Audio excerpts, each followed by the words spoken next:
Pacafella in the house. Penny Penter, hi.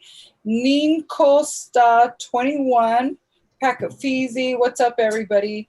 Tania Estrada in the house, of course. You know it is because Instagram notified you that I'm on live. VLKBD, Whitehurst 12. Thank you so much for joining. Just wanted to let you guys know that I am going live on my YouTube. Go to youtube.com/Tania Estrada 334 Forever Young 40. Forever Young 40 in your mama's basement. Just kidding. Stone Cold _83. Maloso por vida. What's up? Jimmy Cuevas _4. What's up, bro? Stone Cold _83. I already said that. Hi, everybody. Go over to my YouTube, youtube.com/Tania Estrada 334. Going on live with my co-host Jimmy James. Here we are. Look at that. We are live on Zoom. He's seeing you. And also on my Facebook Live. Thank you, Maloso por vida. Love you too. Thank you guys so much for joining. So you can go on my Facebook page, the like fan page, or YouTube, and you can see me live there. So hope you guys can join us. Hasta Luigi. Bye. Hasta Luigi. Hasta Luigi. Hasta la Mario. Hasta Luigi. All right. I feel myself super indirect here. All right. We are live on YouTube and we are live on, almost live on Facebook. Come on. Live on Facebook. Live on Facebook. All right. Oh, happy Monday. Happy Monday. And happy Monday to everybody out there joining us. What's up, everybody? You are listening to and watching Talking Crap with Tania Estrada and Jimmy James Callaghan. You guys know him at Universal Smoothness. Jimmy James has been a long time man in the entertainment industry, behind the scenes where you wouldn't even know where he is. But this is my white man that knows paper right here. He knows paper, amongst other things. Very smart, very creative, crafty guy. And also the bass player for Saint Nectarios, Slaughter Before Slaughter. You guys know the band that we play in. Jimmy James, so good to see you. Hey, we made it to another week, right? We made it to another week. You guys, I had this conversation with Jimmy James. I know I call it Talking Crap with Tania Estrada, but this is Talking Crap with Tania Estrada and Jimmy James, because it's also Jimmy James' show. I just want to say that out loud. This wouldn't be a show without Jimmy James. Geez, boss. If I would have known you were going to say that, I would have worn my sleeves. No, boss. Well, that's very kind. It's there's a lot, I look forward to my Monday nights hanging out with you and whoever we get to gab with, because it's such a nice break from not currently being connected or able to see people. Mm-hmm. So this is really cool. It's like a little online therapy session for us. To break apart from the norm, be able to talk about stuff, so talking crap basically, and it's talking crap together. I'm sure that to people who would see this, they'd be like, why are they hanging out? Well, we've been hanging out for over a year, going on to a year and a half, going on to 2 years of hanging out since playing in the band. And as you can tell, I'm in East Los Homes. Dude, yeah, I know. So what can I say? East Los Angeles, they sure know how to party. Well, I tell you what, there was gunshots out here in Culver City today. That's different. What is this, 1992? Man, Culver City. I don't know. It's the fireworks have been going off like crazy. I think people dipped into the stash. Into the 4th of July stash a little early. And oh my God, if you go on OfferUp or any of the, the neighborhood marketplace apps, fireworks for sale, and like the crazy ones. But the interesting thing is that they have to list them under other things. So if they put fireworks in the description, you won't get anything. Do a search for like Nintendo, or do a search for video games, or do a search for 4th of July, and you'll see like so many people are hustling fireworks right now. It's nuts. And so they've just been going off like crazy today. But some dude 3 houses down from me got shot today. Somebody, what? yeah, man. Dude, what? Three houses down. Wait a minute. 3 houses down. Yeah. Wait a minute. Is it the house from your house on that side, the 3rd house down? Yeah. Yeah. No. Yeah. The party house. Yeah, they're always so nice when I roll up. You know what I mean? Super nice guys. Super nice guys. This family's been on this street forever, and it was maybe like, I don't know, 4 o'clock or so, and all of a sudden we heard bang bang, and like didn't think anything of it because the fireworks have been going off. And so I grabbed the kid, and we were gonna walk down the street to the auto garage because I had to take my car in this morning. My alternator took a shit. So so she's in the buggy, and we're leaving the house, and literally like we step onto the sidewalk, and this is maybe 10 minutes after the bang bang. Step on the sidewalk, and the neighbors call, and they go, "Get back in your house right now." And I was like, what's going on? And they said, yeah, that bang that happened, there was somebody with a gun shooting 3 houses down. You should get inside. So I turned my ass right around, ran in the house, and it was maybe within 10 minutes the cops were here. And I got to tell you, they knocked on our door, and they had their guns out. And what? The big guns, man, like the assault rifles. Where was the baby? She was in the living room, and she had earned a little bit of iPad time today, so she was on the iPad. And so I'm looking at these guns, and I was just like, oh, okay, here we go. And they're like, hey, did you hear anything? And I said, yeah, there's like a pop, maybe about 20 minutes ago. And they said, can we look around in your backyard? And as soon as they said that, I was like, oh shit. Yeah, sure. Come into the backyard, right? So they went in the backyard, Call of Duty style, swept the backyard. Ooh. And then they were like, thanks, we're leaving. And I have security cameras that are set up to record on motion detect. But it was so windy last night that all they did was record, right? They wouldn't stop recording. And half of them chewed through all the batteries. So like I had no footage at the front of the house. No. I know, it was one of those. I had no footage from the front of the house this morning. So I was like, shit, anyways, caution tape went up, and they were here for maybe like 3 hours. So they just barely, so this was at 4 o'clock. We're now 8 o'clock. Did they just like barely, like at 3 hours, 7 o'clock? Just about 7 o'clock. Yeah. 7 o'clock. They took off. And then, I'm on the different neighborhood message board apps, like Neighborhood, and Ring has one, like the doorbell Ring has one. So I'm on that one. And like people started posting like, oh my gosh, we heard over the radio that somebody got shot, on the corner of this street and this street. And I was like, oh no. This is I wonder where this could be. Right there. And don't of course, you have Ring?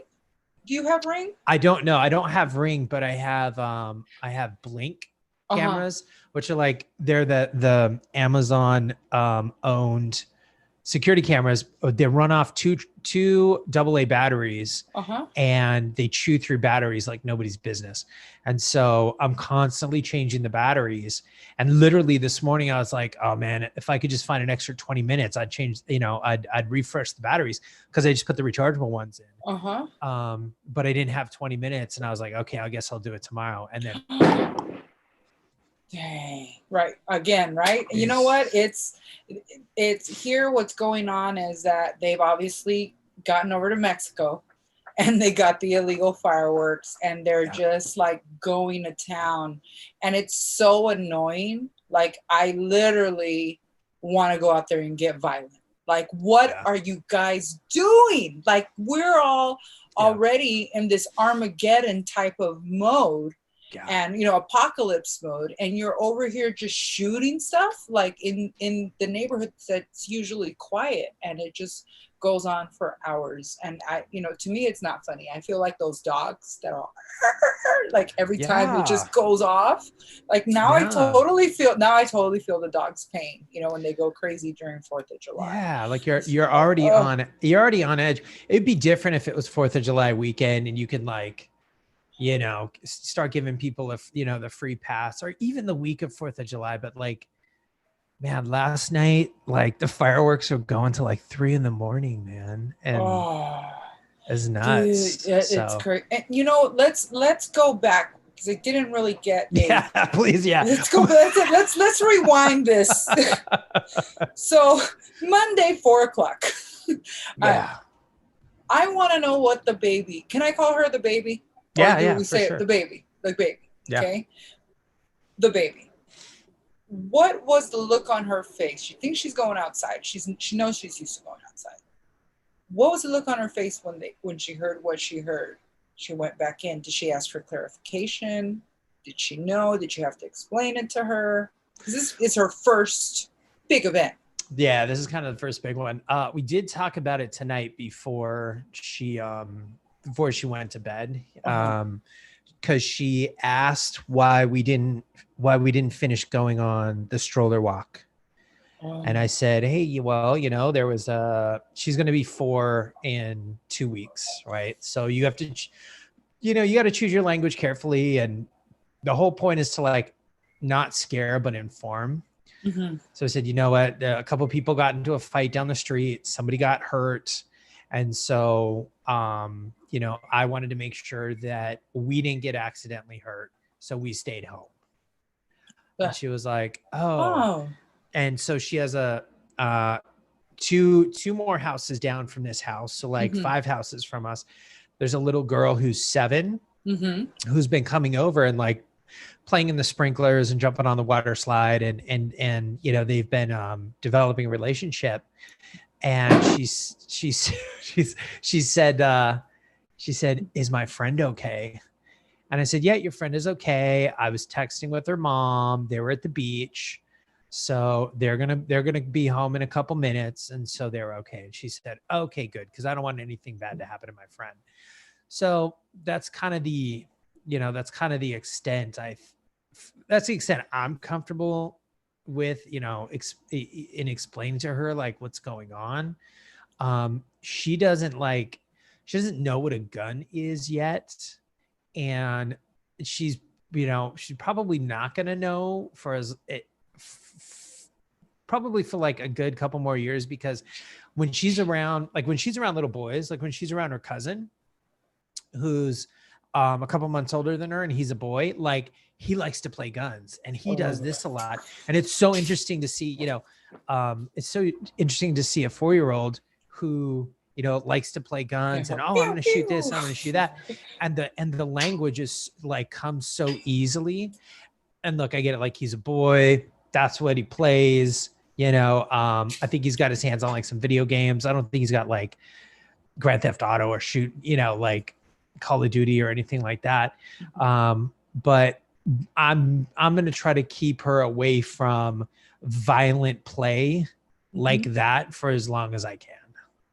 So, and of course that totally makes sense. She's not really ready for that. But when the cop showed up with the guns, where was she? She was nose deep in an iPad. So she was gone to the world. She would do great in East LA. She would do 100%. Great here. She gets a little bit. She gets about half an hour of iPad time every day if she exercises. So usually what we'll do is we'll do like a 3-mile loop around the neighborhood, and she's either on her scooter or on her bike, and I'm just running behind her, you know. I've witnessed this. I have witnessed this firsthand. Jimmy James can run with the best of them behind a child on a bike. It's so cute. She's on her little bike, She's right? on she's on her her bike with training wheels. Yeah. And we stay on the sidewalk, and I tell you, it's motivation when she gets to a blind driveway before I do. Mm-hmm. I'm right there, like mm-hmm. I turn on the gas. So it ends up being a workout for both of us. And she's allowed every day to say, I don't want to exercise. I don't want to ride my bike. I don't want to ride my scooter. And so the trade-off is, okay, that's great, but you're going to forfeit your 30 minutes of iPad time. And so it ends up being a motivation, and there's a little bit more balance, so with 3 miles, we're out usually for about maybe like 2 hours, like we take our time and we hit the gas station and like, we'll get some gum or something. But she's earning 30 minutes of screen time by being outdoors doing some serious exercise for 2 hours. So in my head, it's a decent justification to, and it's a great motivator for a kid. Well, definitely, because she is probably one of the only children that I know of that basically does not have electronics in front of her all the time. You and La Yenny, which I love to call La Yenny. You know why I call like Jenny La Yenny, right? No, I don't. Okay. Why? Because when I was in first grade, I had a best friend and her name was Yenny, right? Because she was a Mexican chick and her name was La Yenny, right? But it was really, her name was Jenny. But it was La Yenny. Yenny. So, it's funny for you guys that don't know, James's wife is Jenny Callaghan. She's my manager. She's my entertainment manager. And so I refer to her as La Yenny. So if you guys hear me say La Yenny, we're talking about his wife. I totally just blanked out where I was going because the helicopters are now landing. Dude, this is crazy. It's quiet here all day long. And it seems like as soon as the sun starts setting here in East LA, it's just like, the true colors show of like why the price of homes should drop here drastically. Yeah. But so back to where my train of thought was, which was the baby is the only baby that I know of that gets no screen time whatsoever. Mm. You and La Yenny have a structured out 4 hour. Yenny does the morning, and then you do the 4 hours in the evening or the rest of the evening time, because sometimes the baby gets up at 5 or 6 in the morning. Yep. And so that goes till 12. Yep. You shift change at 12, and then you take her down all the way till 8 o'clock, right? Yep. Yes, of course. If anyone is interested in any P80s, they are available over here on Lopez Street. La Puente is going off tonight. La Puente. They're making La Puente look bad. This is straight East LA. But I love that the baby, you guys keep her on a very active schedule of activities that enrich her the way that we were enriched growing up, right? Yeah. There's something super important about being outside, but learning to work with your hands. Mm-hmm. She knows how to swing a hammer. Mm-hmm. She knows how to use a screwdriver. Mm-hmm. We've let her take apart her little picnic bench. Mm-hmm. And helped her put it back together. Mm-hmm. So there's something really, really important, I think, about the creative thinking and the creative problem solving that a kid develops when they have to physically figure something out, when their brain has to tell their hands to do something, and mechanically manipulate an object in space, whether it's wood or a rock or a hammer. Jenny took a bunch of old rice, brown rice that had gotten really, really stale, and put them in different bags and painted them different colors. So there was like a blue rice and a yellow rice and red rice, and then mixed them all up in a bin with a bunch of funnels. And this kid can spend hours at her rice bin pouring, either sorting through rice or playing with it. And so, it's called sensory play. And that, I think, is just as important, and it needs to be balanced with how to use an iPad and how to manipulate a screen, because that's also a tool, understanding understanding UI on a website or an app, knowing that an X closes the window that you're on is it's super important to how technology functions. Knowing that, clicking OK gets you to the next screen is super important. But if that's all that kids learn, it's doing them, I think, a little bit of disservice from a developmental standpoint in creative thinking and problem solving. And believe me, like, we chose the harder path, and there are some days where we're like, oh man, like, can we just give her the iPad all day long? Because either we're tired or something's just not right. We're just not vibing, with the whole thing. So it's definitely the more difficult and exhausting thing, because we're on point all the time. But we both think like at the end of the day, like it's going to be better developmentally. And remember how we had talked about this previously, right? And I was giving you props. Real quick, I'm going to do shields up. Shields up. I'm feeling like all kinds of static right now. I don't know what haters are on. Shields up. Shields up. Remember from our last podcast with Rose, the whole shields up to just cover up just whatever statics. Oh, I automatically feel better. Oh, dude, shields up. Wow. I just felt my brain frying right now. Like literally. Yeah. Like, I don't know who's watching, but you're a dick. That's funny because Veronica Medina just joined YouTube.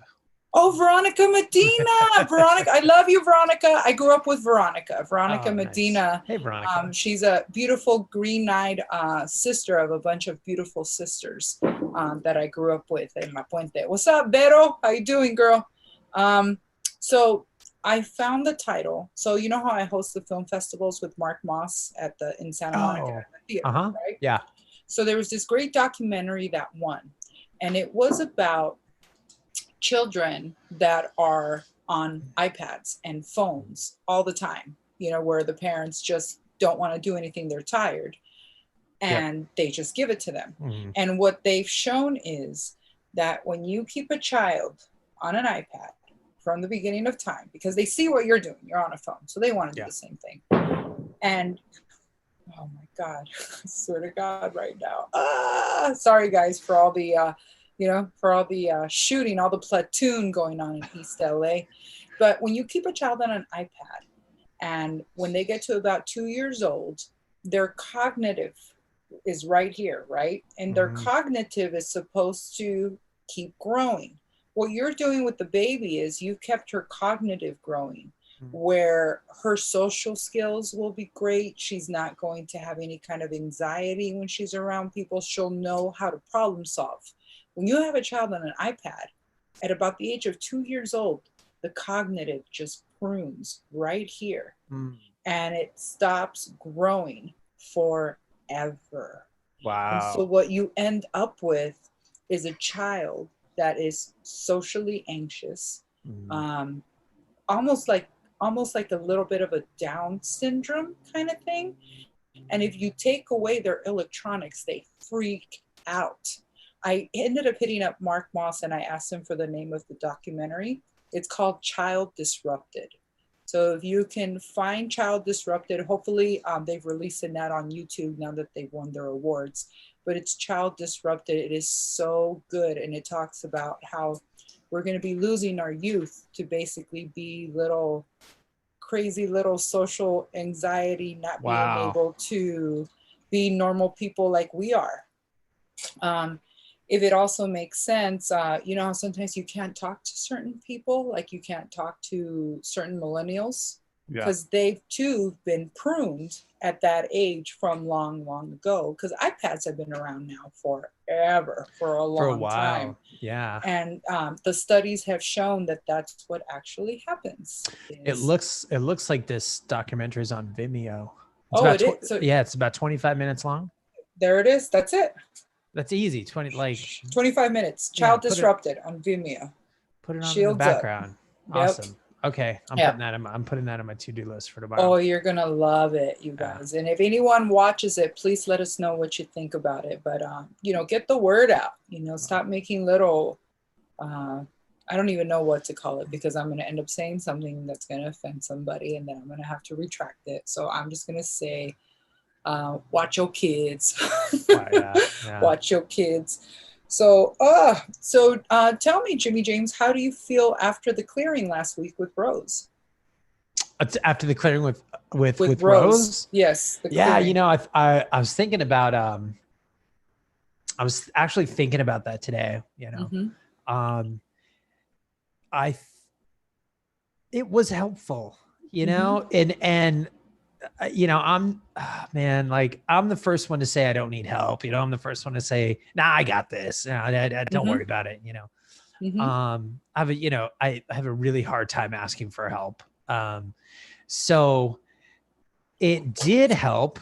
And, I think, what I explained in the moment, this idea that somebody out there who has a very kind, gentle, disposition, taking some time out of her day to basically say, I see you and I hear you.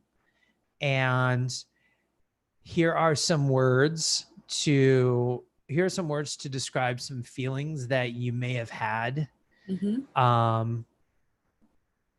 I think it was really like, it was just nice. It was, it was warming.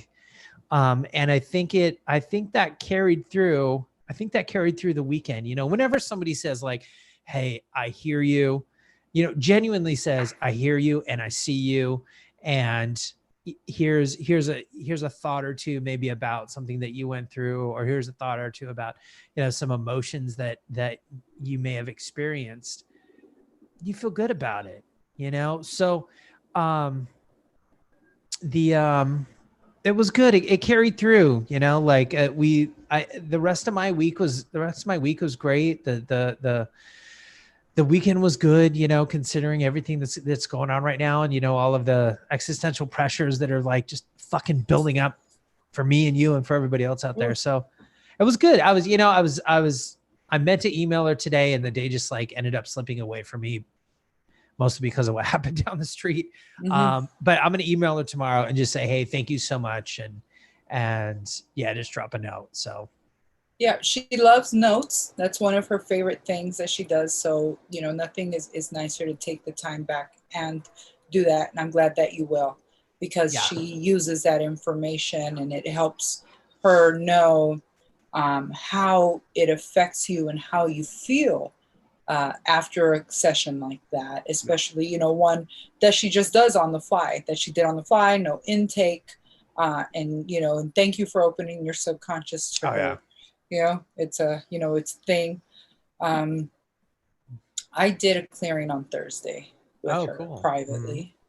And I'd been feeling some pain for a long time in my hip and my back. I affecting my creative side, obviously, too, because it's my right side. And I kind of figured out what it is from what it seems like. What is it? And what was it? It's kind of a trip, but when you break up with someone, or you're trying to break up with someone, or you've broken up with someone, and this is like a good long-standing case of, when I'm like done, I'm done, right? And I don't think any further of it because I'm moving on, right? But I never stop to think how the other person may feel. And because we are courted, energetically courted, those feelings still exist there and affect me, because it's like I may have been done, but there's been no closure on this invisible energy that's withstanding still. And so basically some of the feelings are jealousy and humiliation. Is a couple of them. I think my method of breaking up with people is a little bit, I guess, harsh, because I'm very honest. I'm very to the point of the things that I don't like or why I don't want to, or whatever the case. And because I'm taking the approach of honesty is a better thing, not necessarily for that person. Sure. And so it carries over to them as feeling humiliated and seeing me go on with my life. And of course, the thought of me being with somebody else drives them like crazy jealous, and it's affecting a specific part of my body. And so she cleared these energies, right? Would you believe that the next day I could walk like a miracle? Like nothing hurt. Wow. Nothing hurt. I do. Yeah, I do believe that. Yeah. It's so weird. But like now I realize that I have to do this for like every person that I've ever broken up with. You got a lot of karmic cleansing to, dude, at to this get point, through. At this point, I've got a weekly appointment. You know, I'm gonna be set up with her for a while, and I realized that you know, on top of that, you know, I can never really, you know, continue anything or keep them on any kind of illusion or even think of letting them touch me. Oh my God! Then the cord comes back. Yeah. You know, you become corded with them again. Sure. So it's this obsession of this whole thing, because even though, you know, we're broken up or whatever, I'm sure they're watching me on social media. I'm sure they're seeing what's going on. And for any man that has been left, they don't like that. And it's a, yeah, but I never thought of it that way, because I'm just trying to go on, but it's affecting me and affecting me and affecting me. And I'm just like, okay, I know what's killing me right now. I know exactly what's killing me. And it's like, it's crazy. It's so crazy. But like, it was because of what she said, how one person can affect you in the emotion part. Like, you know, remember what she said about if there are two people are experiencing the same event, it's like they both go into that. Yep. I never thought of it as that. I'm moving on. I'm just, you know, gonna move on. That person's not moving on. So fuck, that's a lot of amends, dude.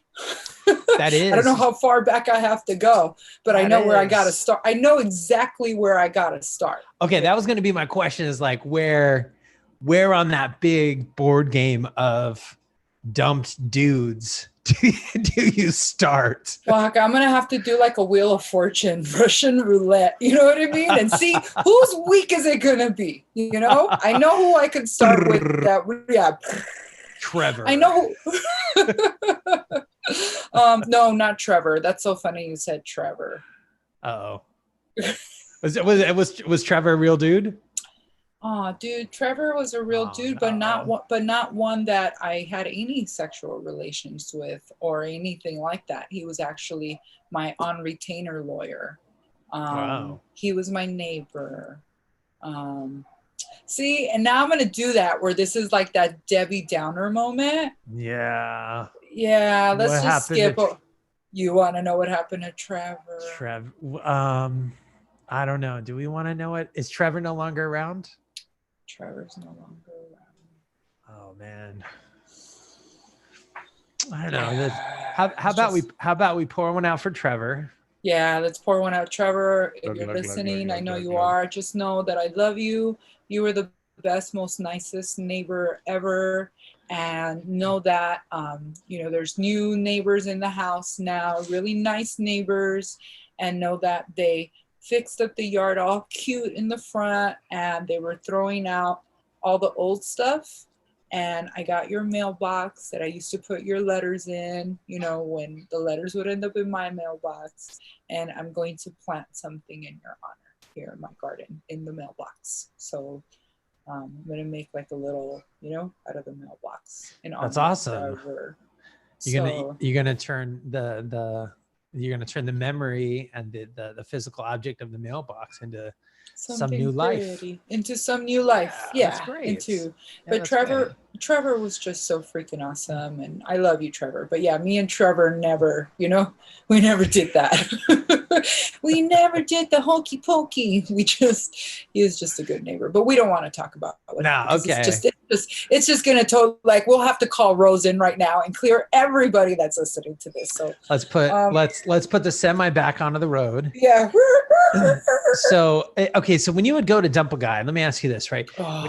When you would go to dump a guy, would it have gotten to the point of frustration? Like, would you dump them when you were just like at your wit's end and there was just nothing left, or would you dump them at like the first sign of trouble?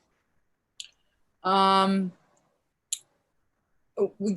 ago, I let it fester. Like I just let it go on and on and on, not really noticing the signs or noticing the red flags.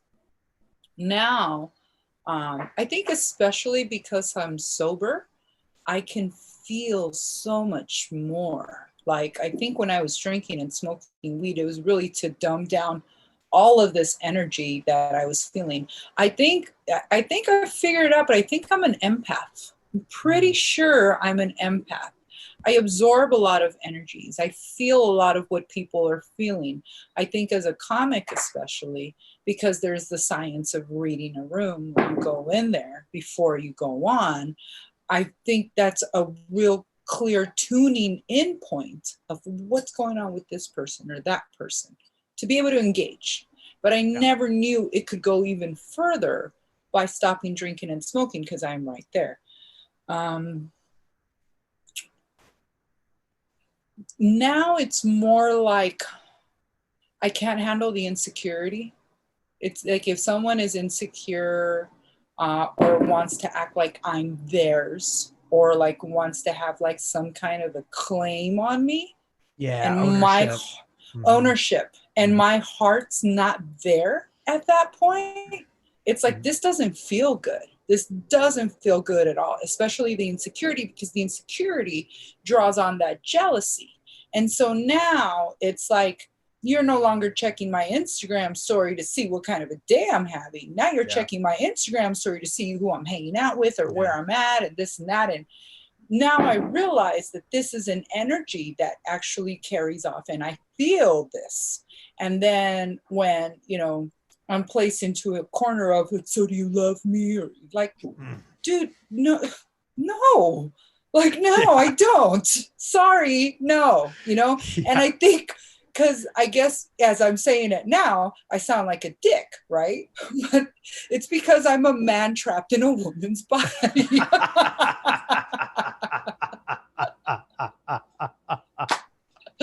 So I've learned from being in that relationship or in a previous relationship where I just want to say, what's his name? I don't even want to say his name, but just what's his name? Because he was such a liar and he was obviously doing a lot of things behind my back. And because I know the damage that it leaves to be clueless and to believe someone and that you trust them and you give them your body and that you believe everything that they say. And if they say you're being paranoid and that you have low self-esteem for thinking things of that he would ever cheat on you, to leave me with that and to find out, like how women, because women are the best detectives. Women will find shit out. Like we go all out. We find stuff out. Thank God for social media where we can cross-reference dates. We can cross-reference pictures. We can cross-reference the person that you think you're cheating with and then check their Instagram, hoping that they open their Instagram. And when they open their Instagram, you see all the pictures of where they were with this person when they were supposed to be with you. Because of that, I feel that it's important in any breakup of any relationship or anything for me to be full on honest, because I don't want the lingering of, oh, there's a chance. Oh, there's going to be a chance. Or it's wrong. It's wrong to leave the human condition in a way where they're hurting and they're going to have to get over you, but to lie to them on top of that, I can't do it anymore. Like, I'm not going to lie to you. I got to be full on honest with you. And if you're insecure, That's like my number one turn off. Insecure and thinking that you own me, it's like it's over. You know, we could have had a great time. You know, we could have carried on like adults. Totally. And I'm not saying it's not okay to have feelings. I love being in love, but if I'm not in love with you, I'm just not in love with you. And you can't, and because you're in love with me, it doesn't make it my problem. That's not my problem. It's not your obligation. It's not my, but they make it like it's my obligation. Yeah. So imagine all of these feelings on top of. Funny thing, the thing with Rose, when I set up the session, it's like, I'm having some really physical pain in my body. Let's clear this physical pain. And I guess this is where we start getting vulnerable, right? Sure. So some people may know, some people may not know, okay? But February of 2018, I was a victim of a relationship that left me in the hospital, fucked me up. Broke my finger. Remember, right before the band, my finger was broken. You know, trying to play guitar. It took a while. Yep. It was this whole thing. My hip, my shoulder, my nose was broken. My nose got broken, you guys, like 2 days before Valentine's Day, basically. And because the cops were called and everything, this person tried to run. And they ended up catching up to this person eventually, right? But that wasn't on me. This was on the detective, who just happened to be a female detective. And she was like, I'm going to get this guy. She's seen all the pictures. She was like, I'm going to get him. Don't you worry. I mean, dude, I'm fucking Tania Estrada. My fucking nose is broken. I play guitar. I'm about to start my residency at the Long Beach, at Harvell's, playing songs, on Tuesday nights. Yeah. And my fucking finger's broken. And now I can't play guitar. Dude, that's kind of a big deal. So she was her, and then all the detectives were like, we're going to get this guy. So they got this guy and they threw him in jail, right? So he calls me, right? Because he bails out and he's like, what the fuck? And it's like, bro, dude, this was all you, but he's young. He doesn't want to accept responsibility for this. By the way, if I can add a little bit of a backstory to it, his father used to beat his mom, and his father was best friends with OJ. So that's how he grew up, like in this whole scenario. And he was probably like about at the point like 12 years my younger. He had a fucked up instruction manual. Yeah. And so, you know what I mean? To deal with me, it was, I was honest with him. What led me to get beat the fuck up was he did a lot of stupid shit. Okay. He did fucking dumb shit.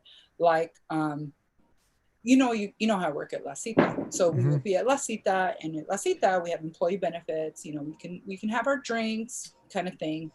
And we had a great time. There was one weekend where he showed up at the bar and ordered 2 beers, right? So they thought I was there with him. No, dude, he was there with his ex-girlfriend. Like, the fuck? Wow. So it's like, dude, you got balls, So I got an immediate call from everybody on, dude, what the fuck? We just gave him some beers and we thought it was for you. And he's here with this. I'm like, oh yeah, no. So automatically he's out of there. And so he kept trying to call. By then I had found out that what's his name wanted to come back to my life. And I was like, oh my God, it's the beginning of the year. This is January 2018. Oh my God, I would love nothing than to have him back. So I went time without talking to the perpetrator. And when we finally talked and worked it out kind of thing, he's like, I see you kind of different. And I was like, yeah, I feel different. And he's like, what's going on? I said, okay. I said, I'm going to be honest with you. I go, I found out that my ex may be coming back. And if that's the case, I have to tell you, I'm going to leave you. Like, I'm not going to stay with you, and I'm not going to be with both people. Mm-hmm. I go, so, you know, you're really nice. I really like you. Let's enjoy this while we can, you know, and, you know, when it happens, we'll part ways. Well, add alcohol into it, add all of that a few weeks into it. And I remember him before he kicked my ass. And because he played a really chill the whole time. And he says to me, you know, I wake up every morning and the first thing I think is today the day that she's going to tell me it's over. I'm just like, nah, right? And I was just, but he was just still doing dumb shit. And I was just like, really just over it. One thing led to another. He fucking kicked my ass, right? And so all of this happened. Flash forward, he gets thrown in jail, right? They're gonna give him the book. He ends up taking a plea deal because he doesn't want to do the trial because he'll lose. He goes to jail, right? I'm thinking I'm great, thinking I'm in the clear, right? Why do I go to the gym in November and guess who fucking is out of jail and joined my gym? Oh, I remember this. Yeah. I remember this. Yeah. How fucking ballsy from a guy that says, oh, I'll never join your gym. I got Planet Fitness. I would never pay what it costs to join Gold's Gym. Okay. All right. What the fuck are you doing at Gold's Gym? So at the time, the state had provided me a therapist along with the victims program to recover. And so I went into my session and I'm just like, I'm freaking out here. This dude is here in my gym. And she's like, oh no. So she looks up his probation officer, his parole officer, and gets him on the phone. Remember? I remember you having this conversation at the studio. Yeah. Remember I was going through all that? Yeah, it was I like do. one of the first things that, because I never really talked about anything that was going on. No, I came in, did my work, you know, we jammed, we were good once my finger was working, right? Yeah. Yeah. What I remember is you came in and you were like a little bit out of sorts and you're like, I have to talk to a parole officer. And I was just like, okay. I didn't ask no questions. Yeah. And then that's how it kind of just, that was like one of our first personal moments that we had. Yeah. Long story short, the parole officer was like, oh, hell no. What's the address to your gym? And so I gave it to him. And he says, I am specifically putting this down on his restraining order. And so with that, I was able to go into Gold's Gym and I was like, look, this is what's going on. You guys gave him a membership. Dude, they fucking canceled this fucking membership. Wow. Dude, you know gyms never cancel memberships. No. So they canceled. And so he was not allowed to contact me, not allowed to talk to me. No, I don't ever want to see him again. I don't ever want to see his face. Nothing, right? So I never knew, because I'm moving on, right? Yeah. Me and Rose addressed this incident of me getting, because see, when I knew that Rose was for real when I went in, remember? And the thing that she told me, because she was trying to clear out emotions, she's like, no, there's something else. There's something else. This was February of 2019. Mm-hmm. It was February 12th of 2019, exactly 1 year after I got my ass kicked, right? Mm-hmm. She's clearing out emotions and she's like, what could it be? She's trying to find it. And she goes, did you get punched in the face? And I was like, oh, like nobody knows I got punched in the face. Like I wouldn't talk about that. I got punched, dude. I was like, yeah. She goes, it says 1 year. And I was like, yeah, like 1 year to the day. So when she cleared that, I was able to go and create. That was the day that I picked up my guitar and I was good to go. And I was moving around because that was now a year later, right? When we were jamming out, we were starting the band and everything, right? So I kept moving on. And so I don't know. So because I've had this chord with this person that never got taken care of, right? Somebody I was very intimate with, all of this, them touching me, all of that in there. I could feel something. So when we did this session, Rose told me it was 14 trapped emotions on my right side. Wow. And they included humiliation and jealousy. And they're all stemming from him still till this day. And Wow. yeah, yeah. And so now I realize that this person that that I had been with, that I've just been trying to just like, I can't be with you, I don't want you to touch me, I don't want to anything. I realized that his whole thing now is jealousy and humiliation, because I was cleared. And I felt the pain. I feel the pain coming back again. And I'm like, oh fuck. It's like it's like a ghost comes out, right? You fucking blast the ghost, and then you Sure. open the closet and there's fucking more. There's a whole God. procession of ghosts. And it's like, Sure.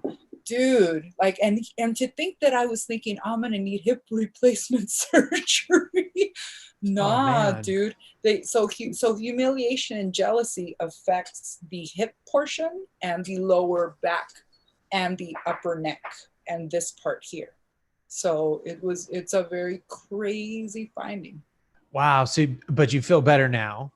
I did. You did. Oh I shit.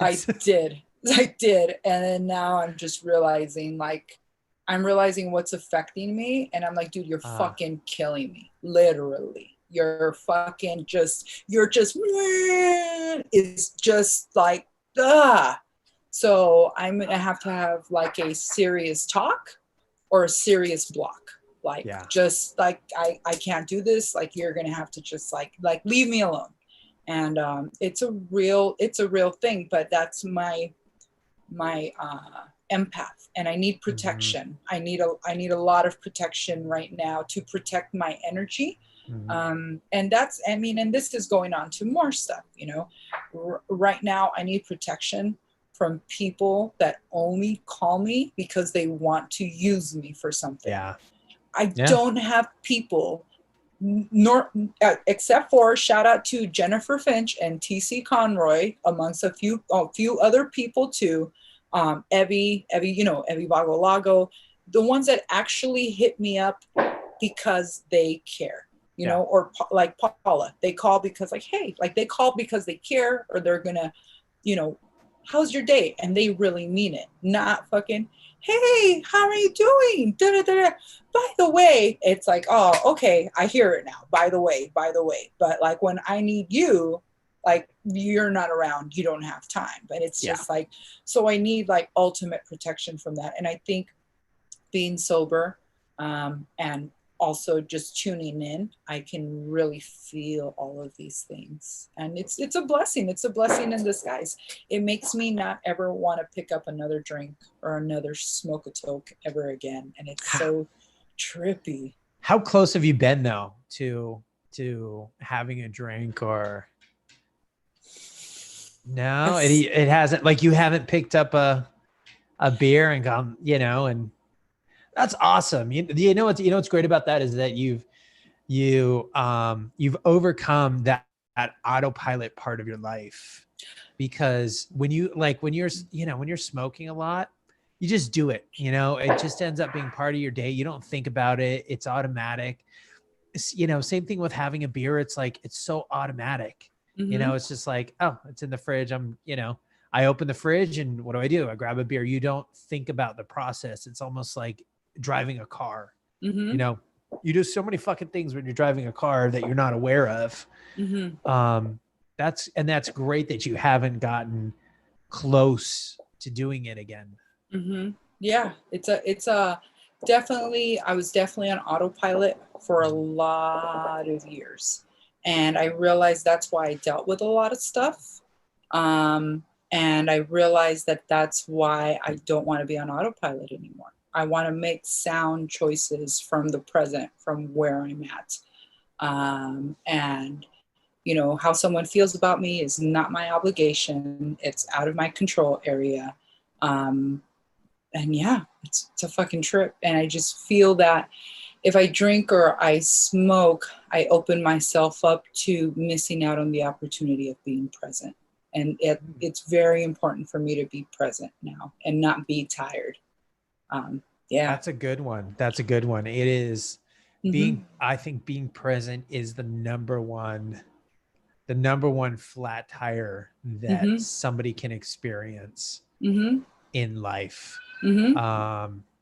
You miss out on so much of the nuance happening around you, whether it's in conversations with people or whether it's in scenery or whether it's in, you name it, like Mm-hmm. if you're not present, like if you're living in the past because something happened in the past, or you're super worried and so you're living in the future and you're worried about the future and you're not really present, then Mm-hmm. man, that sucks. Yeah, totally. It totally sucks. I just, and intimate can be like, and speaking of intimate can be all sorts of ways. Intimate in conversations, intimate in, I guess sexual too, but it's more like intimate in just like the person being around you kind of thing also Sure. too. Intimate in the sense of, like, yeah, you were cool to talk to, I thought about maybe dating you, I thought about maybe, going further with it, but it's just nah, kind of thing. Like that part too. That also creates a chord, so you don't necessarily have to sleep with the person.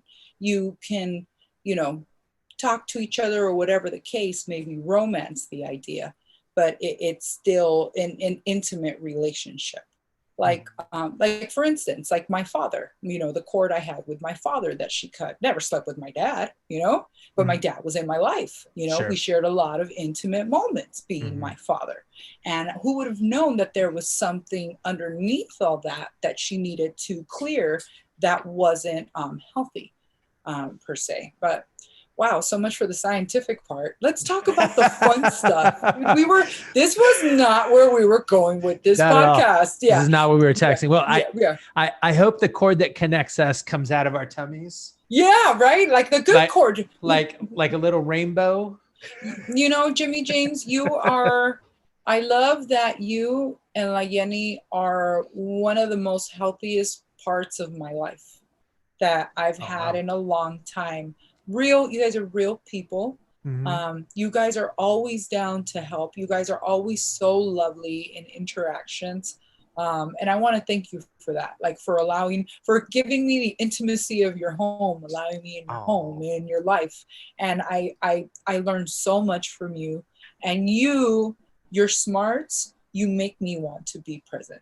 I feel like I would be cheating the experience of this podcasting if I wasn't present. Oh, wow. That's deep. That's awesome. Yeah. Well, what's great is that is the realization, like, hey, I want to operate a certain way because this is important. And not only for you and your career and your brand and getting out there every week in conversations with people that are a little bit deeper, but in the value that it sounds like you're finding just for yourself and doing something like this. There was, I got to tell you, I think it was the first episode. I think it was the first episode we did. I think that was a weed episode for both of us. And I gotta I gotta tell you, yeah. And it was a little, for both of us, it was a little sloppy. Hey, you know what I mean? We were giving it a go. You know what I mean? We're two stoners talking about, let's start a podcast. Yeah, totally. We just totally start a podcast. Yeah. We have to go into all of this technical aspects of it's not just getting on and talking. Like we got to have the equipment. We got to have the platform with everything that happened. We had to pull, you know what I mean? Fucking rabbit ears out of a box to get this together. And it's beautiful the way that it's come along. But I knew even from that first episode, like I wanted to be more present. I wanted to look forward to this time. I wanted this to be enjoyable. I didn't want this to feel like a chore. I wanted for it to be more. So I'm so happy that we're doing it together and we're continuing on Monday nights, at least our talking crap time, right? We're just talking crap. Yes, absolutely. Which you're always so full of amazing ideas. And this was one of your ideas was like, hey, let's do it where we don't have a guest. So when we say a guest cancels out, we can totally just talk. We can just do our whole and this was a perfect week to do it again, like we did Mexico, no guest, right? except for Rosa. Rosa had to come in and say, oh yeah, but love Rosa. Shout out Rosa. Surprise guest. Yes, be sure to stop at El Pollo Loco on Reseda to pick up El Pollo Loco. Say hi to Freddie and Michael and Jacob. Oh, and Giovanni, of course. This was another one of those weeks where really no guests. What are we really going to talk about? Let's kind of recap everything that's gone on. Yeah. And it's weird, huh? How we're coming out of COVID. We're coming out of Corona times. It's weird. You know, I listen to a lot of different podcasts, and everybody's definitely shifted COVID talk. And they're talking now about, you know, the protests and the looting, and the conversation is getting a lot more political, which is, you know, which is good. Mm-hmm. But yeah, you know, I guess the World Health Organization a couple hours ago just released a statement saying that contracting COVID from somebody who is asymptomatic is really rare and hard to do. Isn't this it's crazy. Did you guys hear that? My four walls? Did you guys hear that? My four walls that I've been with this whole time? You guys heard that? Fuck. Me and these walls have been like this, son. Yeah. Like this. Yeah. Wow. You know what's super interesting is that usually, you know, whether it's a virus or it's bacteria or it's a bug or whatever, we've always sort of played by like the same rules, and they've always been super straightforward, right? Like you get a vaccine, you take some medicine, you wait it out. It's sort of like we've had like a really, really good blueprint for how to tackle different ailments and things in our lives, right? Mm-hmm. And so this thing comes out of nowhere. And first of all, like all the news and all the information is just all fucking over the place. Ugh, and then it starts to feel really complex. And then the symptoms that are getting reported start to change. Mm-hmm. And then more information's coming out, and it looks, it starts to look like a blood disease mm-hmm. more than a respiratory disease. And now if you're asymptomatic, the chances of you passing it on to somebody else is pretty rare. I mean, you remember, like, it was only a couple of weeks ago where don't touch the fucking cauliflower at the supermarket because somebody else might have touched it, you know? What? This was a thing? Oh yeah, well, just touching things in general, you know? And so like going to the grocery store and handling produce was a scary thing to do because you didn't know if somebody else had touched it and maybe they had fucking sneezed a germ or something on their finger. Who knows, right? So this is the first time like we're kind of like neck deep in what feels like a really complicated bug, you know, a complicated mm-hmm. virus and a complicated disease that isn't following the normal rules. And we try to apply the normal rules and the normal logic to it. And it's just like, no, not really. So go figure, man. You know? Oh, yeah. At first it was like, wear gloves to the supermarket. And they're like, don't touch the produce with the gloves. And it's like, what the fuck? Like, you know, and you're just like touching produce. It was just a whole thing, man. And now, like, you know, masks is the new norm. We're over here walking around like it's Burning Man, you know what I mean, all day long. Yeah. And I'll just say this. I'm in a sense glad, I guess, that the world is opening, but then I'm not, because I was really liking this peaceful time that I had to myself. And now I'm going to have to jump back in there, you know, and give it a go. And I don't know what that's going to look for me. I don't know where that's going to lead. I've been talking with Jennifer Finch a lot. And she's always one of those great friends that pushes me forward. She's actually the person who took me to the hospital when I got my ass kicked. We had dinner that night. We had dinner plans. And I showed up over there, bleeding, fucking broken nose, not being able to walk. And I'm like, so where do you want to go for dinner? She's like, yeah, we're not going to dinner. We're going to emergency. Oh, wow. She's like, let's go. And she jumped in my car. She drove my car over to Santa Monica Hospital. Yeah. And she's like, they got a great emergency. She knows always where the best places is. She's all, they've got a great emergency room. You're going to get great Medi-Cal. Their they have plastics guy is amazing. yeah, yeah. Yeah, they have an atrium. You're going to love this place. Awesome. Like she was she also got me to join up and sign up for school, sign up for college. So I applied to Santa Monica College. Wow, that's huge. That's big. It's kind of big because I think that I should get 5 unit credits for just signing up alone. The process is so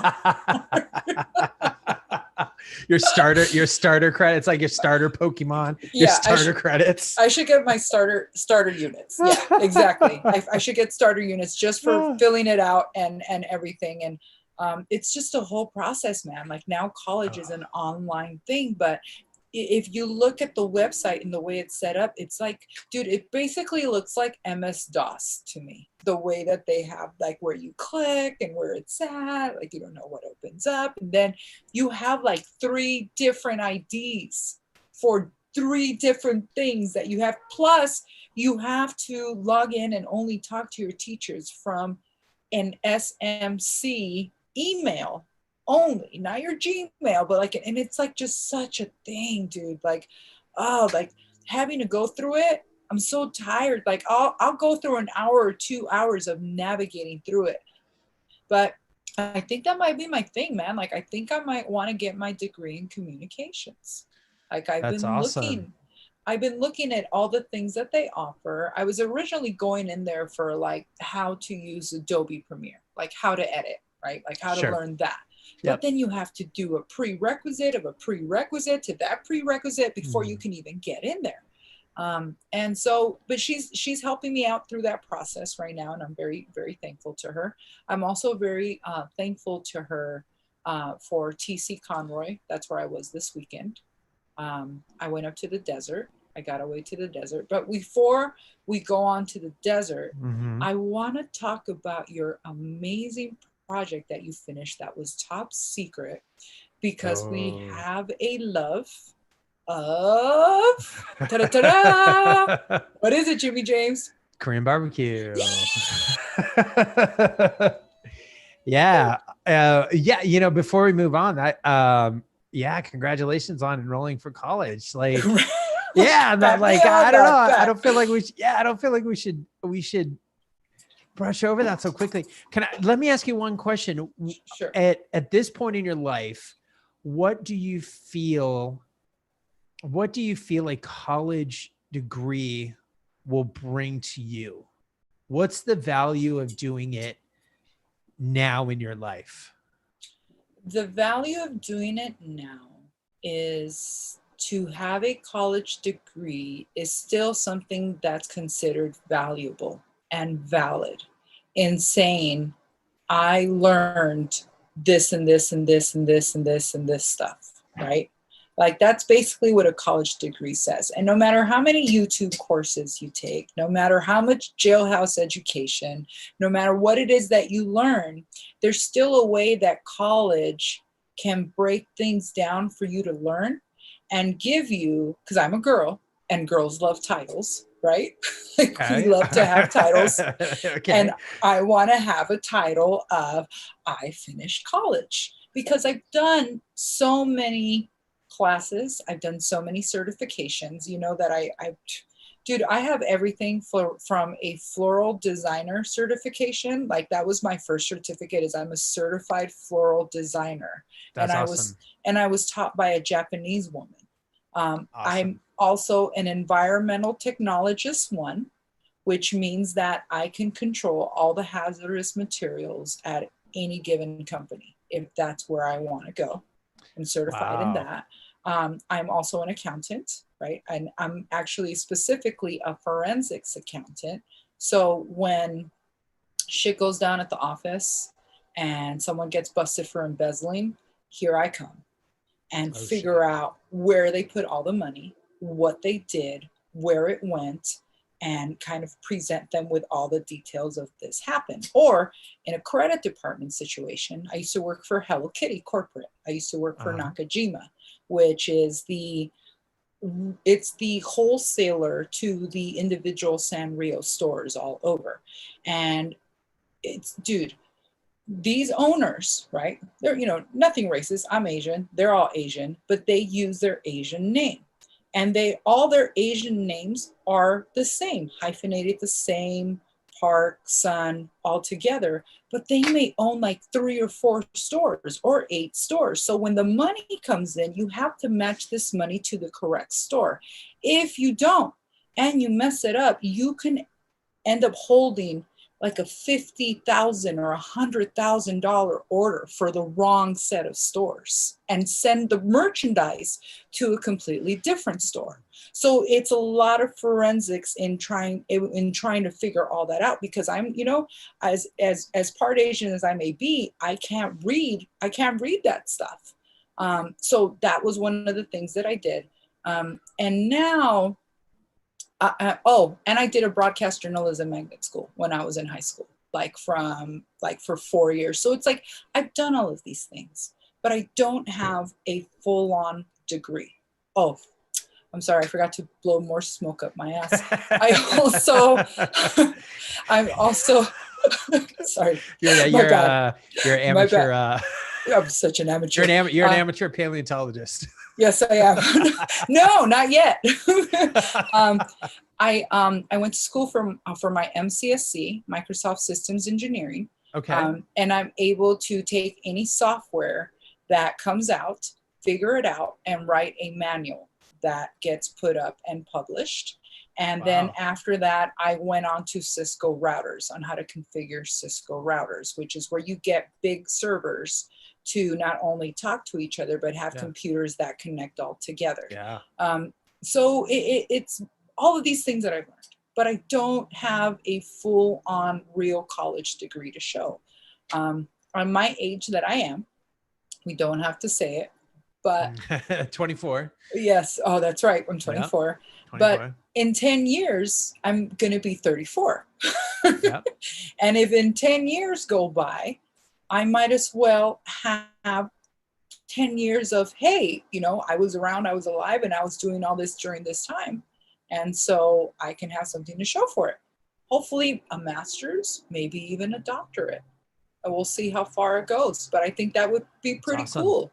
I think that's awesome. And it sounds like you're ready to, you're ready for the time investment, because really that's going to be, right? Like that's going to be the biggest resource drain on your end. Do you need to go through all of the like 101 courses, or do you get to jump into a higher, a higher class, or like, do you have to do like Math 101? I'm definitely going to have to do some, like there are prerequisite, like those courses, like kind of like in high school, like where you have to do all these courses. Yeah. The way that they have it now is they have it where they break it down for you to visually see. If this is the degree that you want, it's called My Ed Plan. If this is what you want, this is going to be all the courses that you need to take all the way across. So you need this kind of math, or you need this biology, or you can pick biology, chemistry, or or physics, and it'll meet this course. And then you have all your elective courses that you can add to, which are the fun courses. It's no longer just home ec or wood shop. Like now they got really, now they got really, really fun classes that you can take. So that's where I'm at. I just feel now that I have a clear mind and a present mind, I want to feed it now with more education. And I just want to learn more, because I've always loved learning, but I feel like the last 10 years of my life have been spent, between marriage and relationships and getting over relationships and learning that part of my life that no longer serves me in a good way.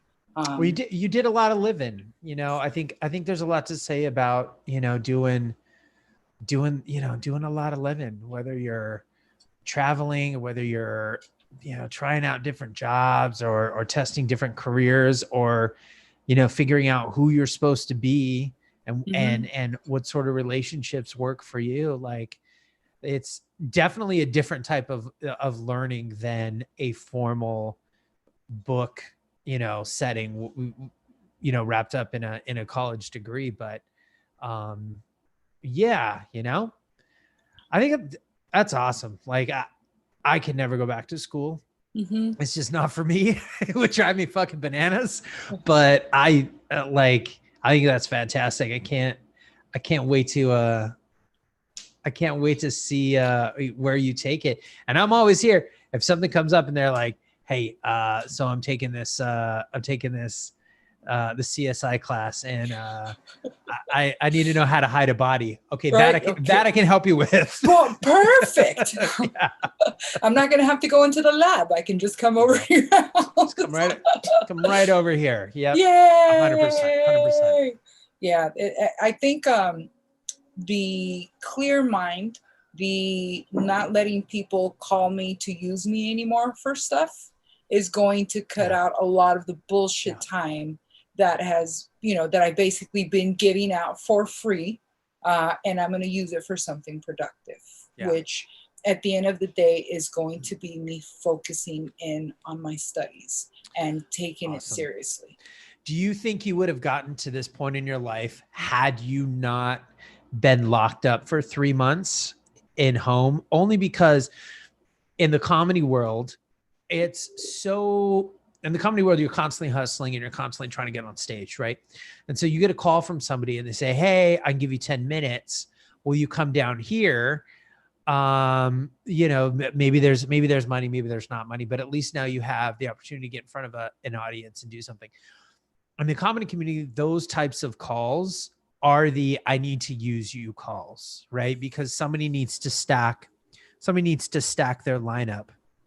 Ooh, that's a good one. You know what I mean? And it gets really foggy when you are hungry for stage time as to who's really calling you because they think that you would be a good fit on their lineup versus they need a warm body on their lineup. And so you're usually apt, and you almost kind of have to, until you get to, selling out weekends and doing theaters and larger, you kind of have to say yes to everything. So a lot of your relationships in the business that you're in are based on, I need you to do something for me. I've been doing that for 10 years. If, you know what I mean? If those 10 years don't mean fucking dick squat to you, then, like how much more of my fucking blood, sweat, and tears do you want for me to fucking pad your lineup, for me to advertise your show, for me to fucking, bug all my friends, to spend all my time posting and, making a flyer and this and that, ultimately to get my people to your show where you're going to fucking poach them anyway. And then where's my audience? Where's my, you know what I mean? Like it's just like, fuck, I'm so happy that at least I have a home in Las Salinas in Mexico over there.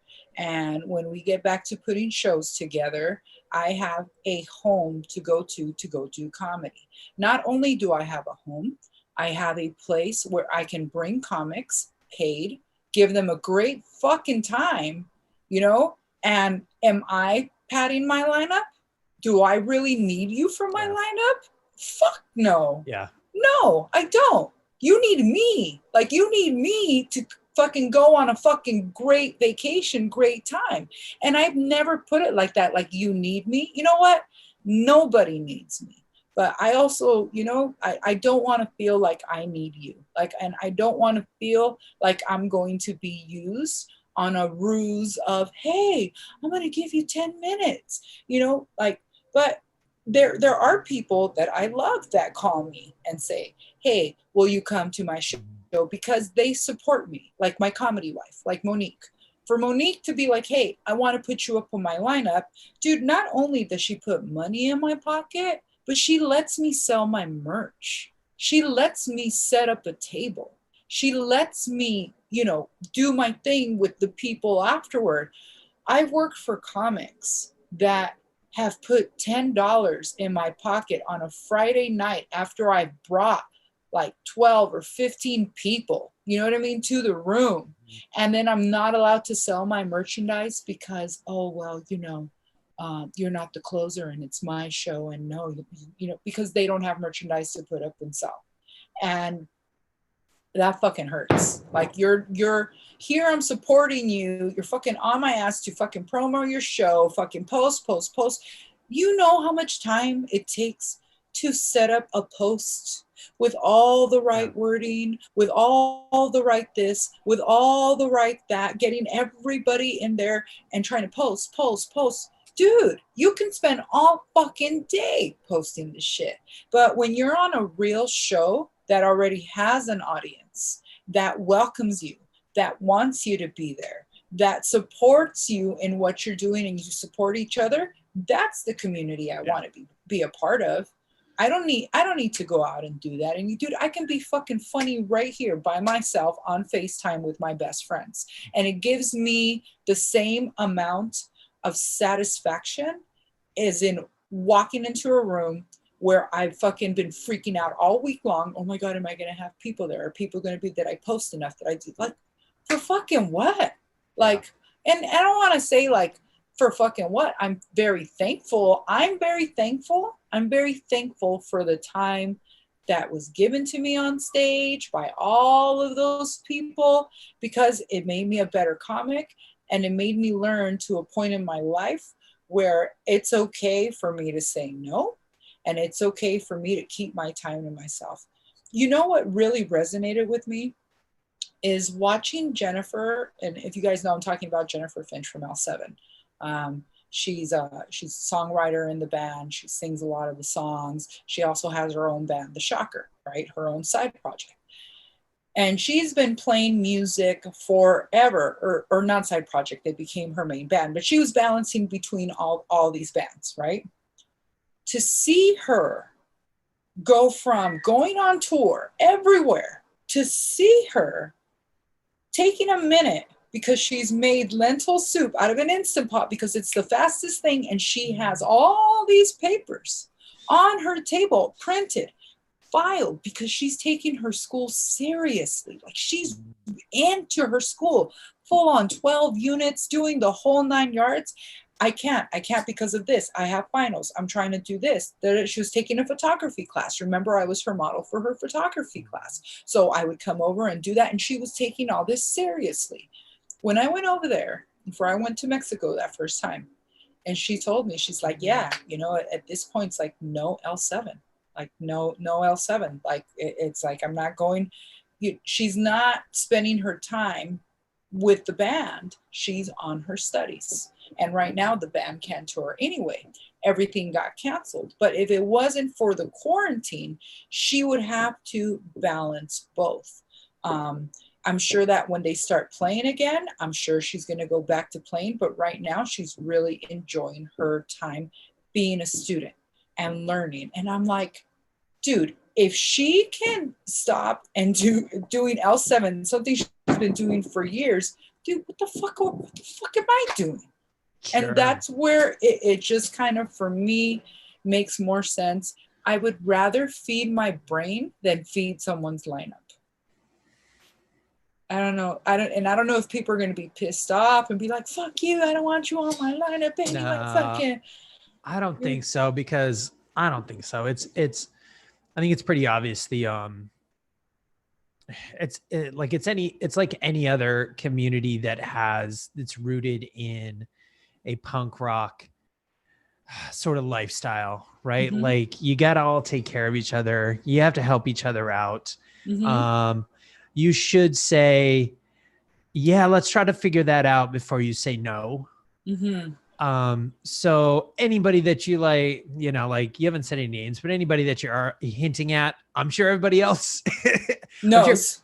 Everybody else knows. You know what I mean? So like, it doesn't fucking matter, Yeah. The community knows. And if you ever want to talk to me face to face about it, we can do that. but I've wasted enough of my energy over the years to know that that was not a beneficial situation to me in the long run, especially when you end up so frustrated that you're crying in a parking lot because you know that you should have said no to the show instead of fucking $10 in your fucking hand, you know? And it's just like, and it's not even the $10. You could have fucking left me sell my merchandise. You could have let me make my money that way. Like, and it's just like, no, you can't. Like, oh, fuck. So shout out to Monique Flores and Narciso for being so supportive in Yes Comedy. Their comedy, the way that they came in to the Ice House to change the paradigm of the way that comedians are treated, is a fucking super applause. They're very fair. They give great lineups. They put a lot of time into their marketing. They put a lot of thought into it. And the show is actually fun to do. It's something that I look forward to. You know what? I'll go for that night. I'll go for that evening. And not even to do a show. I've gone there to support and just watch the show. So yeah, I mean, who knows? I know that I don't want to stop comedy forever. I know that I will want to go back up on stage, but it's not going to be a do or die, having to drop everything to go and do it on whatever night. I think now, rounding out 10 years, I can be choosy. And the other thing too, I can just work on my 1 hour special. It's 10 years. I'm coming up on 10. It's time to start, finishing up and wrapping it up. And you're going to get the itch, you know what I mean? Like certainly like you'll get the itch, and then the right, the right call will come through, and it's like, oh, this is going to, maybe it's Narciso, Monique show, Yeah, no, that would be great. I would love to go back something like and that, them. where it's absolutely like the right vibe, the right everything. And it's like, oh yeah, let's go do this. This will be a good time. Yeah. Versus, oh man, somebody just called me, and if I say no to this, then I wonder what's going to happen down the road. Like, fuck that. Everybody knows that person's a jerk anyways. Yeah, right. Yeah, that's why. Yeah, that's why probably you're not booking anymore. But it's just, man. Speaking of shows that are upcoming, I actually have a show next week. Do you? Where? Mexico. Fantastic. It's a private show. It's Marion and Tony Perrotta. Tony Perrotta, it's the biggest mansion in Las Salinas. Fucking super homey. I believe this is his 80th birthday. He was the painter, that big house we kick it at. Mm-hmm. And they're doing a party for him. And I'm going to go down there. I got to do a little bit of business in Mexico anyway.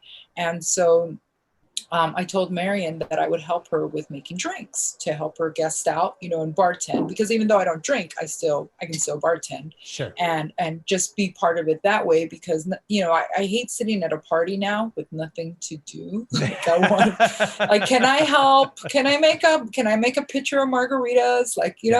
Need your car wash? Like, you need anything?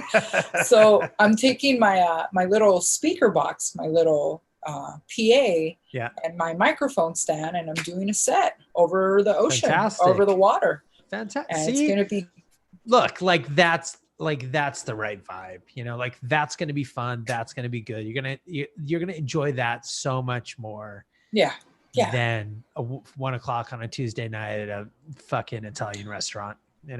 Oh, fuck. And even then, nothing against Italian food, but 1 a.m. is a little bit past my time. Or having to fucking fight it out with fucking, 2015 comics at the Comedy Store.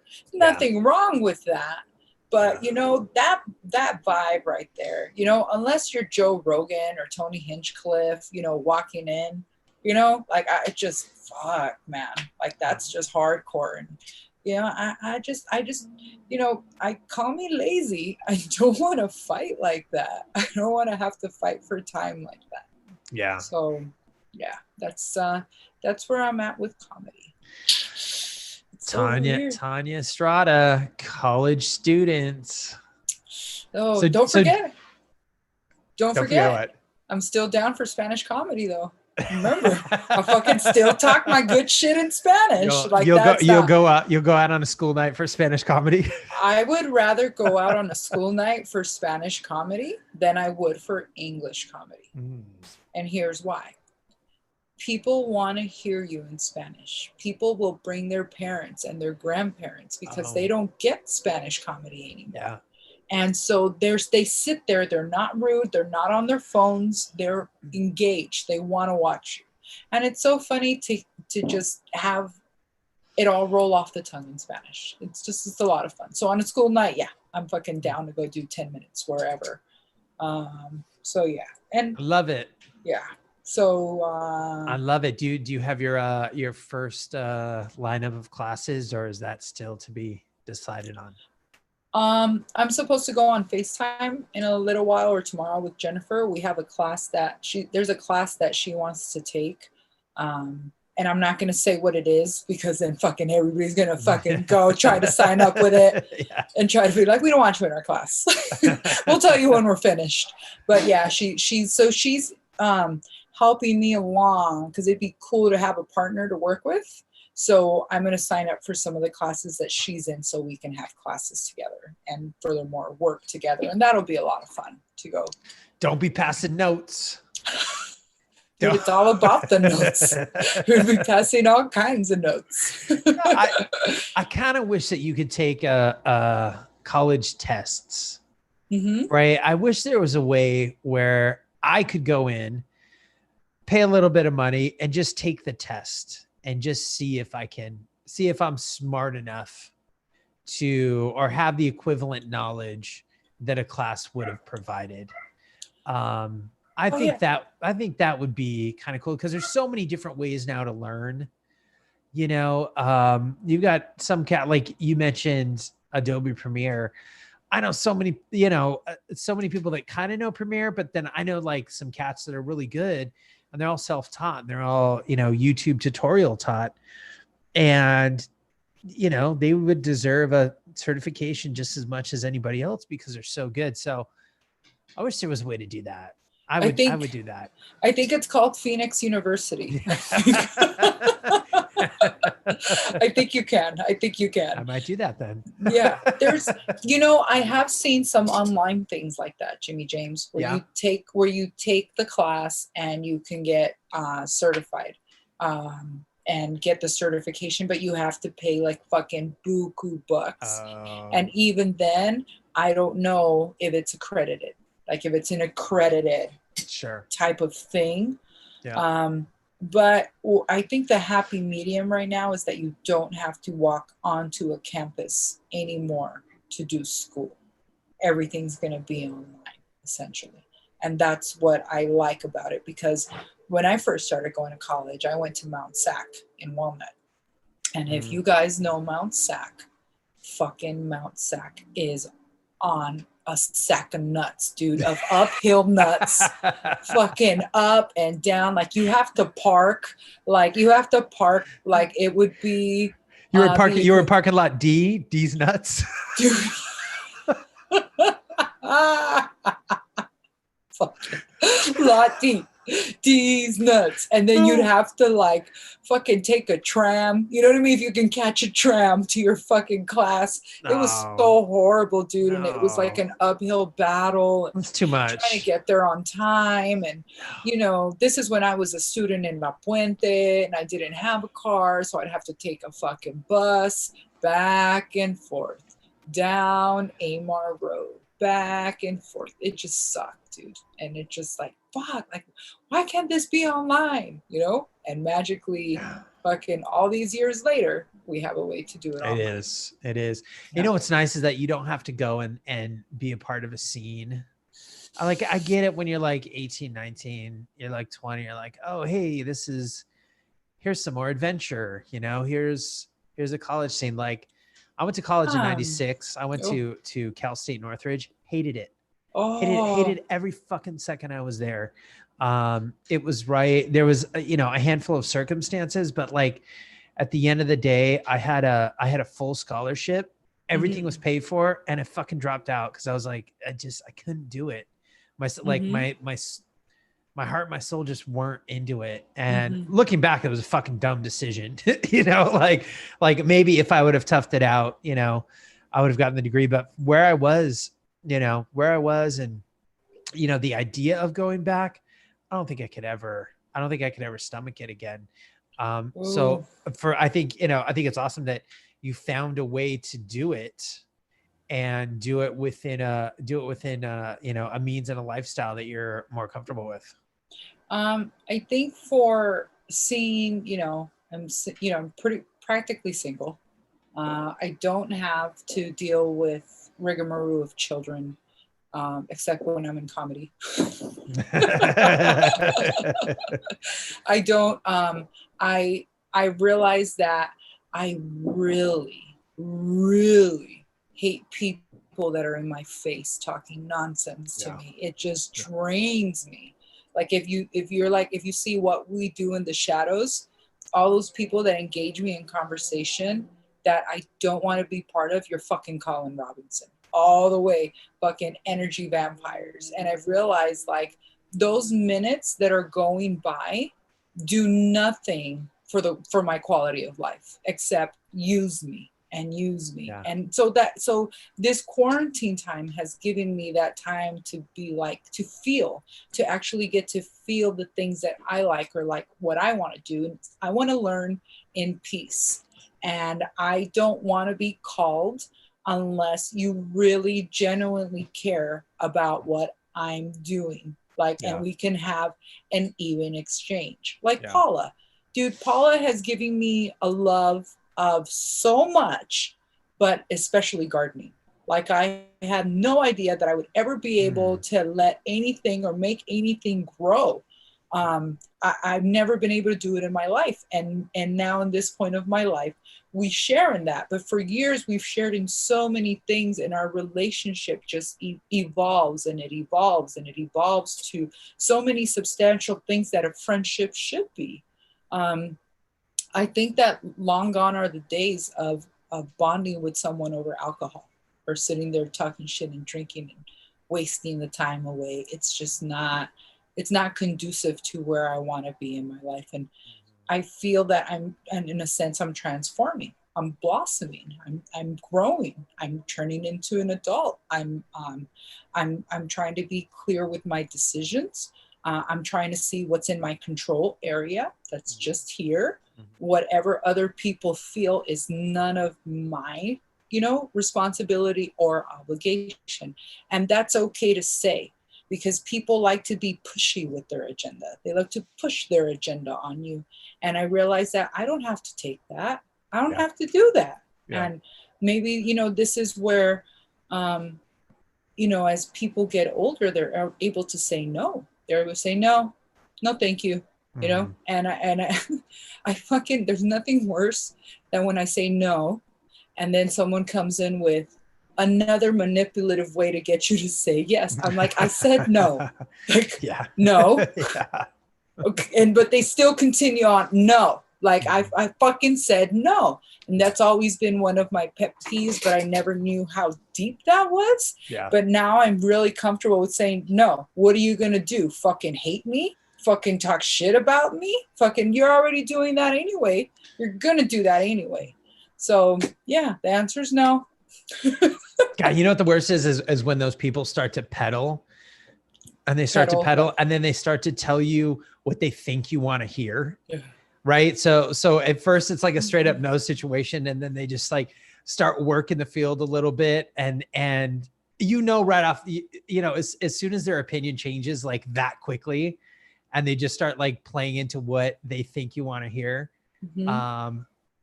I shut off. I just go like this. No, I'm just like, okay, no. No is a good one. And I'm really okay with using it.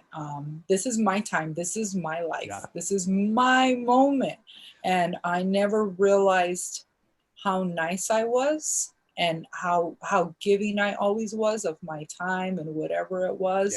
I don't know why, I guess maybe to please people, but you can't fucking please anyone. No matter how much you give to people, they'll never be satisfied if they just want to take from you, You just end up they'll just call you a bitch, you know? Wow. Yeah. Oh, Yeah. boo, boo. You got to find people that are satisfied to begin with, and then they don't ask those things of you.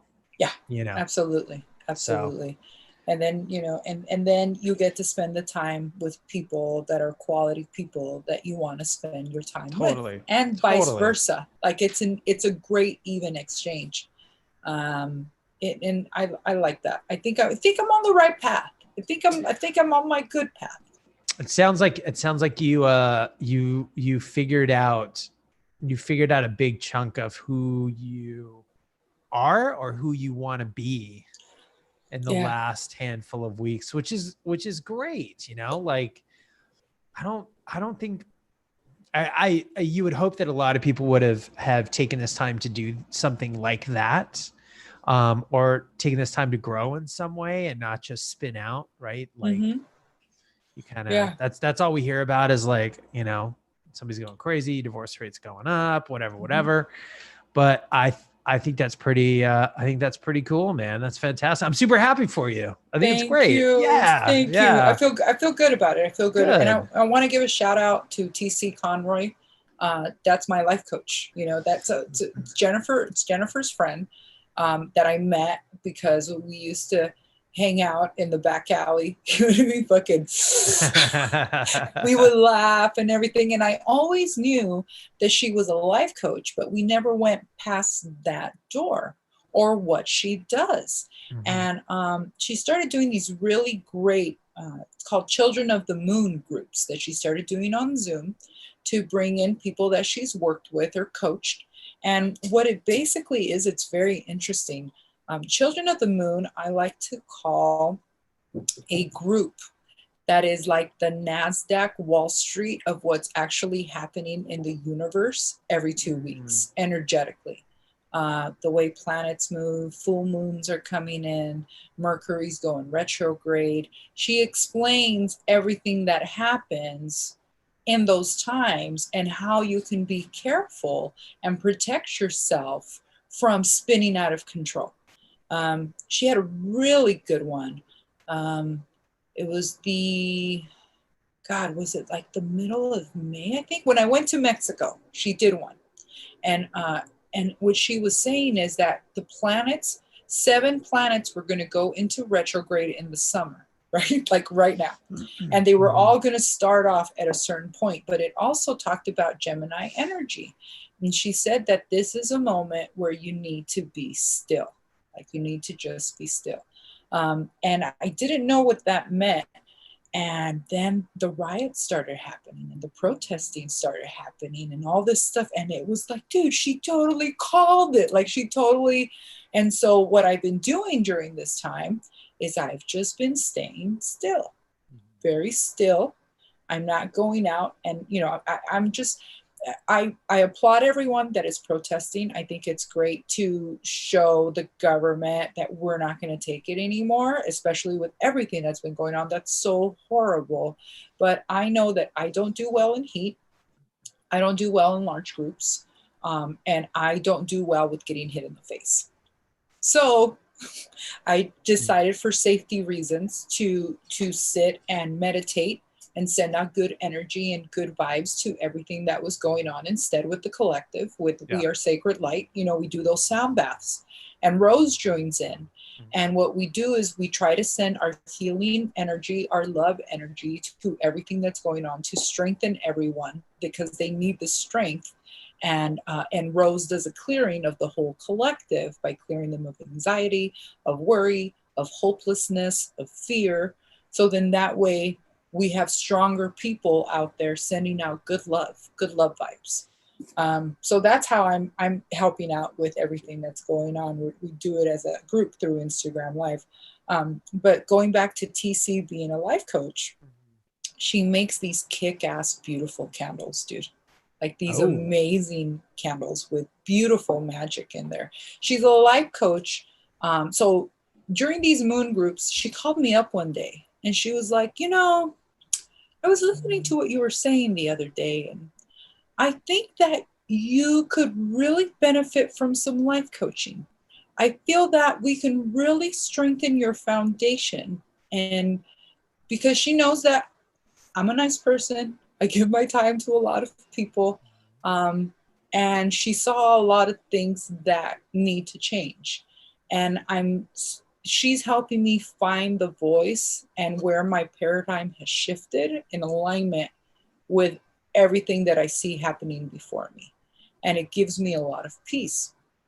So a lot of things that we worry about is for me is protection, like being protected against the Rona. You know what I mean? I want to be protected against the Rona. I want to be protected from people that no longer serve me as far as their energies. So I went out to the Coachella Valley where she's at, right? Dude, look at this beautiful protection candle that she made me. Look at that. Oh, that's awesome. Dude, it's so beautiful. And I'm so excited because when I burnt these candles before, I've gotten them before, and they're a tricolor. It's so pretty, but she got one for grounding. Let me open it up. So dope. And these are available. If you guys want to purchase these, you go to tcconroy.com. and you'll be able to purchase one there. They're $33, the magic number 33. And that's a steal for like a handmade home, beautiful, magical candle. Look at this candle. Like, oh yeah, that's awesome. Yeah. This is purple for creativity. This is like a warm earth tone for grounding. And then this is white for purification, protection, and love. And it's beautiful. And it's a great candle. But then, of course, she had these special candles. These are the ones she always sells out of. Are you ready for this? Yeah. This is so good. Dude, she makes some money. It looks like a dick. Oh, no. Don't burn that. Don't burn that. Use it. No, dude, this money candle, dude, this will bring in money. Candle. $33, dude. Can't beat it. tcconroy.com. Check it out. It's so beautiful. Oh yeah, that's pretty slick. Yeah, I love this candle, and I'm so excited to burn it. But she's definitely given me a lot of peace. And you know, we girls, we love to burn candles, and I like a little bit of magic in my life. You know, everything is magic in your life. Your words that you speak are magic. Your thoughts are magic. And you never know how powerful your words or your thoughts are until you're quiet and still and you realize the power of them. Especially, go ahead. No, go ahead. Especially. I think especially with everything we've been learning about energy, how energy works, how energy affects us, how energy can rub off on us in such weird ways. I think having Rose on was really great last week into this to kind of talk a little bit about these magic candles. I hope that we can get TC on a podcast soon. Oh, yeah, that'd be great. To talk about what she does as far as life coaching. Dude, she can't talk about her clientele list, but she has, like professionals, celebrities, rock stars, actresses, like you name it. Like she has like a whole list of people that she's coached. But she's been doing this for, I don't know, over 20 years, something like that, for a long time. She actually had to take a course, like a 3-year intensive how to train someone course. So, and she's just an amazing person. I had so much fun with her this weekend. You know what's the only thing she wanted? No. Being that she's in the desert, right? She doesn't get anything over there. Better Wi-Fi. Actually, she has pretty awesome Wi-Fi. Oh, she's got good Wi-Fi. She's got really good Wi-Fi. Oh, maybe In and Out. You're close. Yeah. I'm gonna give you the name of a restaurant and you guess what it is. Okay, go. Marie Callender's. Oh, some sort of pie. Oh, yes. Strawberry rhubarb pie. No, close though. Close. What's the most popular pie that always sells out? Their strawberry pie is pretty good. Ready for this one? Yeah. What is it? Razzleberry. Oh, yes, that's right. Yes.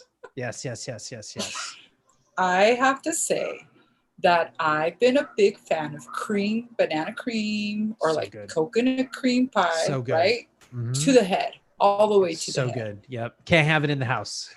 Dude, can't have it in the house. Nope. You just go fat kid on it. No. Dude, that's another thing. She got to see me eat the first time we shared a meal this weekend because I was there for 2 days with her, right? Okay. Yeah. Mind you, she's been under quarantine for 4 months. I'm probably like the first human that she's seen. Like, you know what I mean? Yeah. And she was so sweet to open her home to me, to take this nice respite that I needed during this full moon that was coming in. But we got some Thai food at her favorite place in downtown. Awesome. And she saw me eat. Now, mind you that I am fucking go, right? So when I eat, dude, I fucking only have so much time to eat. I'm sure you've been there, right? All the time. Yeah. She was like, the next day, she was like, so how did you lose your weight? And I was like, oh, well, they kind of told her a few things. And she's like, like she basically told me you should slow down on your eating. Did you know that you have to chew your food 100 times per bite? And I was like, nah, I had no idea. But dude, like I had like we hadn't eaten all day. She had made us this awesome green juice in the morning. And then we went to go get this food. And then like, we had our first helping, and then I was like, dude, I'm still hungry. I'm going to fucking gorge. I served myself a nice plate. Right. Yep. And we're watching National Lampoons. Like, Thai food goes down so easy, right? So easy. Yes. Easy. It doesn't matter what it, like the curry, easy. The noodles, easy. The salads, easy. Yeah. And that's what she got. She got her, I forget the noodles, Yuli Man or something noodles. I got the pad thai. She got the yellow curry. Oh, it was so delicious. But we were like, I was grubbing. She was like eating, she was like full on just eating her food, just normal. But I realized that I have to slow down on my food. So last night when I ended up at the Mission Inn having dinner, I ordered garlic linguine, right? And the funniest thing, I was like, okay, I heard what she said, right? And so I took some garlic linguine. Dude, I tried chewing it 100 times. I texted her today. I said, have you ever tried to chew linguine 100 times? It was just... I was like, dude, my jaw is on fleek right now. Yeah, right. It was like jaw yoga. That's a lot of chews, man. That's 100 a lot chews. Of chews. Yeah, 100 chews is a lot of chews. That's a lot of chews. Also, too, she turned me on to a new show called Dead Files. What's Dead Files? Oh, it's only the best fucking show ever. Okay. So do you like ghosts? I do like ghosts. Do you like cop solving mysteries? Yeah, who doesn't? Do you like haunted houses? I do. Out of all those things, haunted houses are the top. Yeah. Do you like psychics that can read ghosts inside a haunted house? I do. Yeah. This sounds good. This sounds like Ghostbusters. It's called Dead Files? It's called Dead Files. It's fucking the best show ever. Oh my God. Dude, is it scripted or is it documentary style? It's a documentary scripted style. Okay. It's what I walked into Friday night. She's like, Dead Files. I don't know if you're into this. I'm like, I'm ghost, cop solving mysteries, haunted houses. I am now. Dude, we sat down glued. Like we're like, I need a toothpick. I didn't want to go to sleep. I wanted to keep on watching it. Shit. Wow. So it's a psychic, right? And it's a cop. And it's a family that calls in and says, I think my house is haunted, right? So the cop interviews the family and interviews them on everything that's been happening in the house. Mm-hmm. And then he goes and pulls the files or the stories written on all the history of that house, or who's died there, or who's had a fight there, or who belonged to that house. And then on the other side, the psychic walks through the house. The boyfriend takes down like all the pictures or whatever things might tip her off. And she walks through the house and she reads the energy, and he's like filming her, and she talks about everything that she feels in the house or what it could be, right? And then they come together. Oh, and then she sits down, the psychic sits down with a sketch artist, and she sketches and they sketch out what she saw, right? Okay. And they put it in a manila envelope, right? Yeah, okay. So then they get the whole family in a room. They have the cop, right? And they have the psychic, right? And they start talking about, the cop starts talking about what he thinks they might be. And then she says, oh, that's funny. I got so-and-so name. And then this is what the sketch artist pulled out. And they fucking put the picture down of the ghost that's been haunting them. Like, it's fucking so great. And and it all ties in together. And then she tells them, like, it was so great. You're going to have to bring in a shaman. If you want to stay in this house, you need to bring in a shaman. You're going to need to get like one that specializes in native Indian curses. And then you're probably going to want to bring in a priest. You're probably going to have to get a cleanse. And if you don't do this, then you're going to end up killing your whole family. So you can either stay. Oh my God. You can either stay in the house, right? Or you can leave. That was the show. That sounds good. Now is it good because it's trash good, or is it good because it's like merit good? Dude, it's merit good. It's merit. Okay. It's not trash. No, not by far. It's one of the most ingenious ways I have seen of bringing reality TV to solve a problem of what the fuck is going on in my house. I love it. I think that you should hit that. But I love it. Dude, so look, I've been wanting to hit this Korean barbecue story. Yeah. We doubled back. Okay. We doubled back. Okay. We doubled back. All right. So it's so interesting that we're talking about like eating slowly, right? Because like we do this on the regular with the baby. Like we crash through dinner because our kid has a lot of that go energy. Mm-hmm. And she'll sit down and she'll maybe have like 4 bites of food and she's like, I'm done. And we are not the type of parents to mandate that she cleans her plate, because that was done to us. And now it's like, like I don't feel full unless my plate is empty. And I know that that's probably not the best thing. Right. Mm-hmm. So when she's done, she's allowed to get up and she's allowed to go do something else. With the understanding that, hey, when you get up and you're done, it's final. So that's the agreement that we have. Right. Mm-hmm. And so I really, really, really wanted to figure out a way to sit down at the table and have a conversation and cook together. And this has been kind of like bouncing around in my head for a while, right? Because we just, we just all eat too fast, right? Mm-hmm. Super cute, funny side story. Tonight we made pizza. And I had pizza. I had dough. I had bread for the first time in 6 weeks. Oh, it was so good. It was. I jumped off. I fell off the keto. You're gonna be like this, like fuck. Wake up in the middle of the night for sourdough. Oh my God! It was from the pizza dough was from a little Italian deli called Sorrento's in Culver City. Amazing, like mom and pop shop. They make a handful of pizza doughs in the morning. But when they sell out, they sell out. And like, you got to get there at 9:00 to get the pizza dough. It's like the hot thing. Wow. So we made our pizzas and we all sat down to eat our pizzas and the baby waited. She waited for us. And I was like, okay, that's interesting. And she's sitting there and she goes, please hold my hands.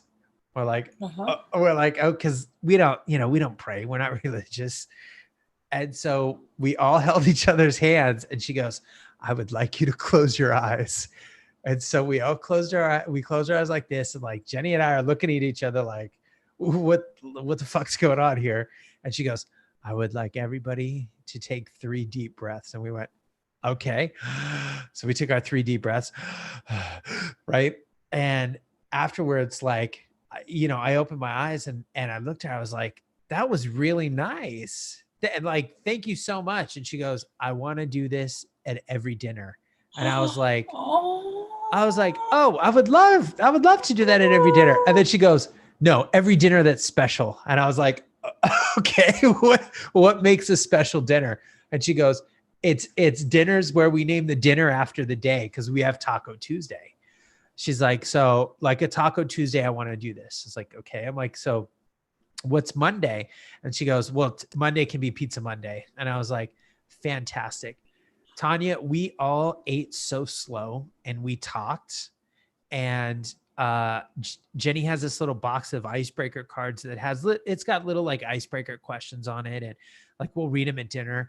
And so baby goes, oh, I'm gonna go get the cards. So she runs and gets the cards. We did 2 full rounds of cards. We've never done 2 full rounds of cards before. And so the question that I got was, which one of your friends would you like to be for a day? And I was like, I think I want to be Tania Estrada. And so what? Who said that? I did. I did. I was like, I think I want to be Tania Estrada. And so the baby goes, Tanya, unicorn Tanya? And I said, yeah. And she goes, oh yeah, that's okay. Oh, I have the baby's approval. It was awesome. So we had we all got to, and to like eat slowly and have a conversation and like chill with a 4-year-old. Like, it's super rare. So tomorrow's Taco Tuesday, and we go to our little taco guy in the corner and we get our $1.50 tacos. And he's super, super good. I guess shout out to Tacos La China. And so we're gonna try it again tomorrow. But I've had this idea kicking around in my head, like, how do we eat slower? How do we hang out more? And so a buddy of mine came over to say hi. And I worked with him many lifetimes ago at the radio station. And I said, man, I go, I really miss Korean barbecue. And he goes, I miss Korean barbecue too. And I go, yeah. I go, I don't know if I miss it now that I can't go to it, but I miss going and sitting at a table and cooking. And he goes, yeah. He goes, me too. He goes, but I don't miss the fucking techno music. Because we would go to like those hardcore spots in Koreatown, usually based on price. So we'd go to like the cheapest all you can eat that you could find, and it's just like a rave in there, right? And like every hour, it's like the lights go down and they've got fireworks on food, and it's intense. And we so I asked him, I said, hey, if I figure out a way to do Korean barbecue in the backyard, would you feel comfortable coming over? And would you have some Korean barbecue in the backyard?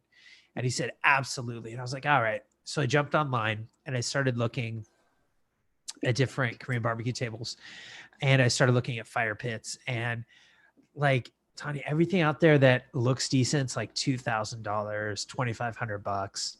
The stuff that's affordable is like $300, and it's a fire pit with like a wrought iron table around it that just looks like it's going to all get hot. And it's a fire pit. I'm like, this isn't roasting marshmallows. So I stumbled across this Pinterest page, and this guy had taken one of those gigantic industrial cable spools that you see like on the back of a flatbed truck, and he had cut a hole in the middle, and he had dropped a Weber grill in the middle. And I was like, oh, that's exactly what I want. So I started, I jumped on OfferUp, and I was like, let me look up cable spool. Sure enough, there's a guy that's selling them for $50. He's like, I got a bunch. I don't know if he's stealing them from work or what, right? It's like, I got a bunch. And so I hit him up, and he goes, I'll deliver it for $30. So I was like, okay, cool. I can do that. I was like, bring it over. Well, first I showed Jenny, and I was like, hey, this is what I think I want to do. It looks like it's going to take up a big portion of the backyard. And I'll work as fast as I physically can so that this just isn't lying around in our way. Right. And she said, okay. She said, okay, but I don't think she fully processed like what was going to happen, And so I hit the guy up, and he goes, I'll be there in 20 minutes. I was like, awesome. So 20, 30 minutes later, he shows up with the thing is, the circle on the end is 5.5 feet. So it's almost as tall as I am. Right. I can't lift it. It's heavy as shit. It's so much wood. He pulls it off of his truck. It comes crashing down. We roll it into the backyard. And I immediately have to flip it over because it's such a good circle. It just starts rolling. And I'm like, I can't have this rolling into the garage. I can't. A little bit of wind kicked up and the thing just started fucking moving. I was like, okay, no. I can't have it like rolling over the baby, right? So I flip it over and then I take like a couple days. I'm like, okay, how am I going to do this? I pull a chair up to it and like the tabletop's like right here. So I'm like, okay, I need some bar stools. It ends up being this full-on project. It took me maybe about a total of 2 weeks. Yeah, look at it. Look at you're doing it, sharing the screen. Look at it. Oh my God, it's so dope. Look at it. So sanded it, finished it, cut the a little bit of the circle out of the bottom so you could pull your stools up. And we broke it in this weekend. So I hit up my buddy that, 2 weeks ago, he was like, I like Korean barbecue. I was like, hey man, let's do this. So we all sat in the backyard for maybe like 3 hours eating Korean barbecue. And it was so nice. We'd get up, we'd take a break. Like, he smokes. So, he was going out front and smoking, and the baby loved it. Jenny's cousins came over. They had a great time. So, I figured if it gets us through the summer, then it will have been worth it. Yeah. Put it together. So you gotta come over and barbecue. Like you already know who I'm bringing over. You already know who I'm bringing over. Oh yeah. The +1 is set, dude. Oh, may I? Of course. +1 is set. The +1 is set. Of course. So yeah, she would be more than happy to come. Yeah. She would be more than happy to come. So it was a lot of fun, and it was really, really, it was just so nice to sit down and like see some friends and have a conversation and cook together. There's something about like cooking on like a half-assed campfire. The food's so much better because it's like hot. You know what I mean? It's not like you're trying to pull the meal together and this has been sitting for a minute and this is, this is kind of warm or room temperature. So it was just really good to sit down and connect. We talked a lot about like the protests, a lot about the riots that were going on. How everybody's planning on spending their summer. So it was nice. I didn't realize how much I missed it. Yeah. So I think that was my COVID-19 project. Your COVID-19 successful project. And that was it. And I think it's a beautiful thing. You're going to have Korean barbecue in your backyard, have people over, community time, and to see the baby, enjoy this and being there. I love how she's talking more and more. I love how her voice is developing. She's really developed over the past 3 months with you guys having to all be inside. Yeah. She's just like, not only has her vocabulary just like, and her enunciation, but dude, she's like through the roof, growing fast. Through the roof. Super fast. Through the roof. It's like you guys are watering a beautiful garden. She's just blossoming. Homie, you know what was wild is this. I took her to the park this weekend. Jenny had to do some work this weekend. So I took her to the park and we went to Kenneth Hahn.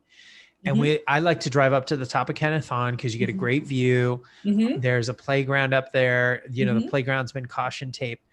And we got up there and the caution tape was like kind of semi ripped down off of the playground. And she looked at me and I looked at her. And she goes, yeah, hey, Daddy, is the playground open? And I was like, you know what? It is today. Let's go. So we went and we jumped on the playground and she got on the swing. And I got to tell you, I haven't pushed her on a swing in 3 months. She was so fucking happy to be on a swing. And so I'm pushing her on the swing and realizing how much bigger she is because there's been a 3-month gap. Mm-hmm. And mind you, she's grown out of like a lot of clothes in these 3 months. Like she's a lot. Long, dude. She's long. You got you a supermodel in development right she's there. Constantly saying like, my legs hurt. The best part about this was that other parents with little kids were walking up to the playground and like looking over at us. And I was giving them the whole, like, yeah, it's cool. You know, like, let's do this. Uh-huh. The next thing you know, like all the fucking kids are on the playground. All the parents are having a good time. These kids are going bananas because they've been cooped up. I was talking to one mom. I was talking to this one mom, and she has a little 2-year-old boy, and she was pushing him like on the little baby swing. And I was like, when was the last time he was on a swing? And she was like, 3 months ago. She's like, you know, we're in an apartment. We don't have any space. She's like, do you think we're going to get in trouble? And I'm like, if somebody comes by and kicks these kids like off the playground, like, I'm going to be really surprised. And I kid you not, 2 different maintenance guys on the park golf carts drove up and drove away. Didn't say anything. They were just like, nope, do it. Like, yay for humanity, dude. That's so cool. There's such this air right now of don't enforce just to enforce. Yeah. That's really what it felt like. It was like, you know what? The right thing to do is to like let these kids play. So let them play. And this little boy showed up, and his parents were over at a picnic table, and they were talking, you know, so he was on his own, and, you know, I asked him how old he was, and he said 5. And my little girl goes, do you want to be my new friend? And he was like, yeah. And so she grabbed his hand, and they ran across the drawbridge, and they were like going down the slides together. And I was just like, oh man, it was a really, really intense moment. But these kids were just like, this is where they're supposed to be, you know, like locking you and me up is one thing, you know, like us not leaving the house is one thing. Like, we can make sense of it. We can figure it out. We can find things to fill our time, whether it's, you know, going back to school or doing a silly barbecue table for the backyard. But like, these kids all they want to do is hold hands, man, and like be in contact with each other. And so I had to pull her off that swing set. I was like, it is now time to go home because it is getting late. Oh, that's so beautiful. It was awesome. Yeah. I love what you say about we are in a time of no enforcing to enforce. Yeah. Right. That's what it's come to, is like, stop telling us what to do because you wear a uniform. Like, it's just like, you know, and I wonder how this is going to carry through for our lives. You know, they said that they're disbanding the Minnesota Police Department. Man, right? Yeah. That's deep. Yeah. And they're defunding LAPD from all the money that had come in. I hear a lot of negative comments about Mayor Garcetti from people who don't even live here. It's just like, fuck you. Yeah. I think our mayor is doing an excellent job. He's doing the best job that he can. He listens. He's diplomatic. He's very eloquent, and nobody's perfect. And I think he, you know, with everybody protesting over at his house, he's like, I hear you.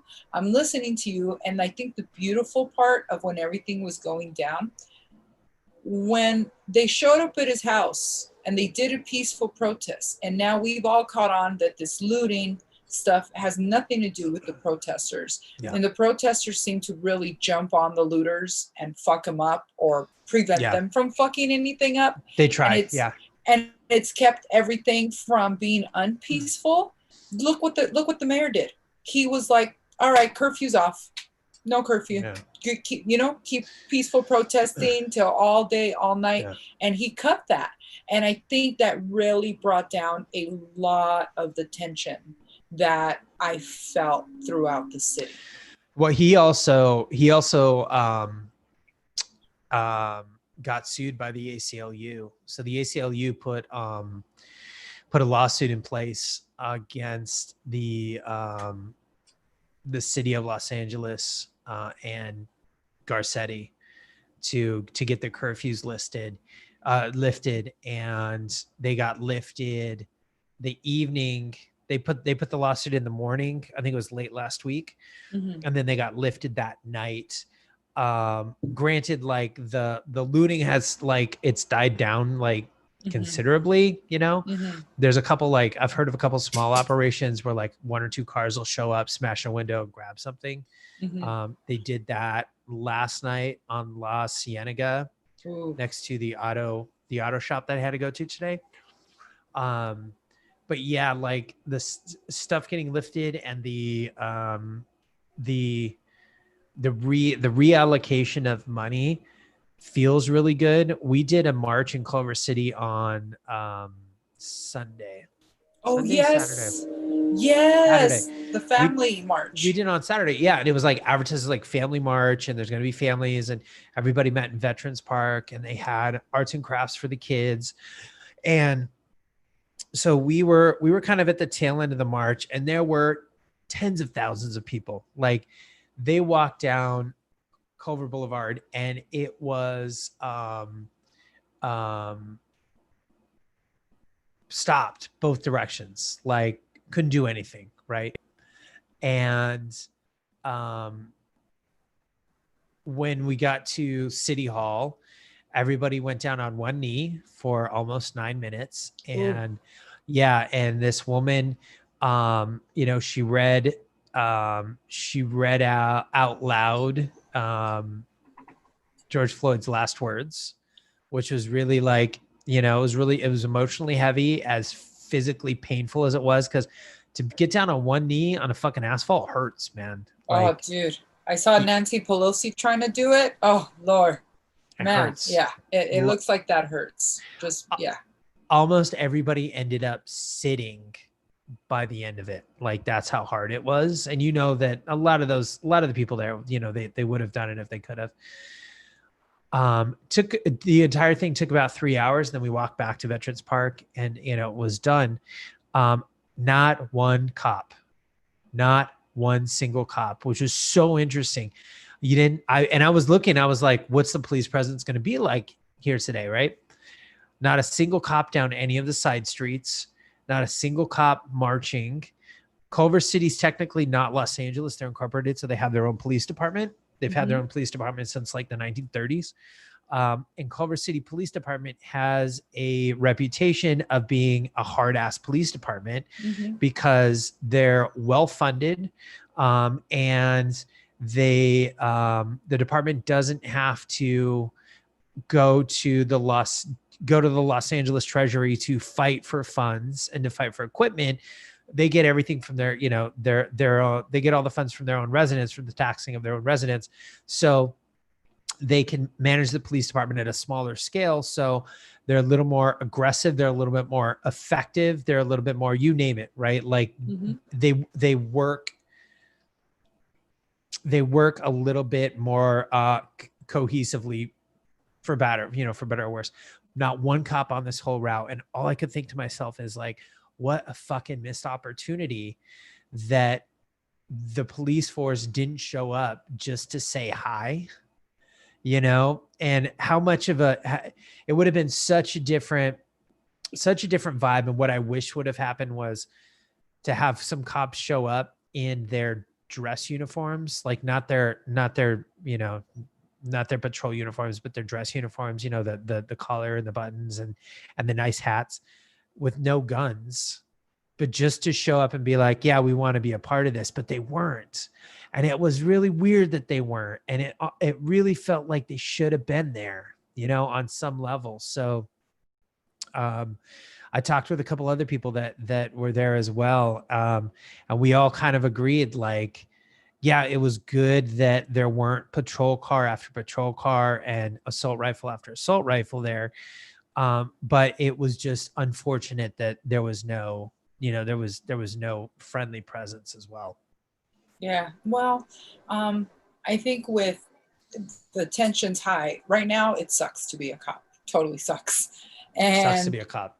and if you think about it, it's nice of them not to show up and let it all kind of happen.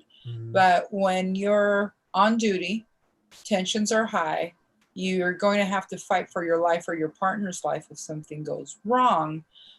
Maybe they don't have time to show up or be able, or don't know what the protocol is. Maybe that hasn't been talked about. Like, hey, let's go join this protest. Let's go. That probably hasn't been addressed. I know other cities have done it where the cops actually show up and be part of the protest. Yeah. But who knows? Maybe they'll hear this and come and join out. Protests are still going to be going on. That's not stopping. While everything is reopening. They're not. And some of the aerial photos that came out of this weekend were exquisite. Like, I don't know if you saw the Golden Gate Bridge. Oh, yeah, that was a trip. The whole Golden Gate Bridge was just completely, you can't get through that. Hope you weren't trying to go into San Francisco. Yeah. Yeah, that bridge was closed. Washington, D.C., Philadelphia, like it was awesome. I had to go. I went to the farmer's market on 3rd and Fairfax to go visit my butcher to get ready for Korean barbecue night. And there was the largest military vehicle I've ever seen in my life, straight out of fucking G.I. Joe, parked right there on the corner of Fairfax and 3rd, across from the Whole Foods, right in front of Dupar's, with National Guard set up. And they were just hanging out with their guns, just chilling. And it felt like Mexico. And I don't know what was more upsetting, them being there and just hanging out with artillery, or how I watched people selectively ignore that they were there. Yeah, a white elephant in the room. Big white elephant in the room. Yeah, exactly. So like, I hung out for a little bit and I was just sort of taking in the scene, because who knows when it's probably not going to happen again. Hopefully it doesn't happen again in my lifetime. But I was watching people, walking by or parking and going into the farmer's market, not even look at them, just sort of like, just sneak a little peek out of the corner of their eye. And they were passively okay with it. And when I parked right by them, and I got out of the car. Yeah, well, the parking was open. Why not? They were right by the butcher, man. I wasn't gonna park on the fucking other side. So when I parked and I got out, I didn't want to make eye contact either. I was like, huh, and I caught myself, and I was like, ooh, this feels weird. Like don't do that. Like, you should stop and take in some of this scene. So that was definitely like, that felt like too much presence, right? Now the Grove got hit, Nordstrom's got fucked up, Apple Store got fucked up, there's a Nike store there that got fucked up. I thought about going back there and walking around, but I was like, nah, I just want to leave. Like, just weird vibe. So I saw Lou, my butcher, and then I bounced. But that was definitely like too much presence. That felt very oppressive. Oh, I can imagine. Yeah. I actually wouldn't mind going to the Whole Foods on 3rd and Fairfax. It's my favorite Whole Foods. It's fucked up. It's smashed, bro. You what can't do get you in. mean? No, they hit it hard. What do you mean? Yeah. Yeah. That's my favorite Whole Foods, because they fish fry your fish for you and bring it up to the... Oh. It's fucked up. So there was so all the glass was gone, nothing but plywood. They hit the CVS next door as well. Oh, Lord. Did they get the Boot Barn too? I don't know if they got the Boot Barn. They didn't. Not the Kmart. I was going to say, they didn't touch the Kmart. Oh, thank God. At least they know that there's a national monument when you see it. You know what I mean? Don't fuck with the Kmart. It's the only Kmart we have in Southern California that's still standing. Yeah, there's nothing worth stealing in there. And so... Well, when you go see your butcher next, can I hop a ride? And Yeah, can we 100%. and I want to park by Totally. I want to park by the military guys. Totally. I'm probably gonna go on Friday. Okay. Yeah, All right. if you want to boogie over. Fuck yeah, I want to see if I can be like Selfie. Yeah. And the best part of the farmers market was that stuff's reopening again, and it was packed with senior citizens. Oh, dope. Packed They're with old coming out. people. Yeah, they're drinking coming their out. coffee, all the fucking regulars, right? Drinking their Nice. coffee, reading their paper, eating their like donuts. The little markets were all open. And it was just, and I was just kind of strolling through, you know, I've got my mask on, Yeah. and I'm strolling through and just going, okay, this is really cool because it was an older demographic. So look, if they want to go out without a mask and they feel good about it, fucking do it. You know what I mean? Like that's what this whole country's experiment was, you know, based on. So it was so good to see some bit of normalcy back, except for like the National Guard was a little creepy. Yeah. Dang. I just realized that I'm going to Mexico Friday morning. Let's go Thursday. I can go Thursday. Deal. Yeah, perfect. Done. Thursday. Thank you for that. I want to get my little farmers market experience on. For sure. Yeah. Do you have any pictures of the protest by chance on you? I have one. I don't. Let me airdrop it really quick to my computer. Right. One of the conversations that we had, it was really interesting that you kind of brought this up a little bit earlier, but one of the conversations that I had with my buddy on Saturday was that the timing around these protests in support of a November election couldn't be better. Because you have a group of people who are immediately activated and immediately say, I want to go march and I want to go do this and I want to go do that. And then you have a group of people that say, I'm not, I'm in support, but I don't know what to do yet because I want to do something that's authentic.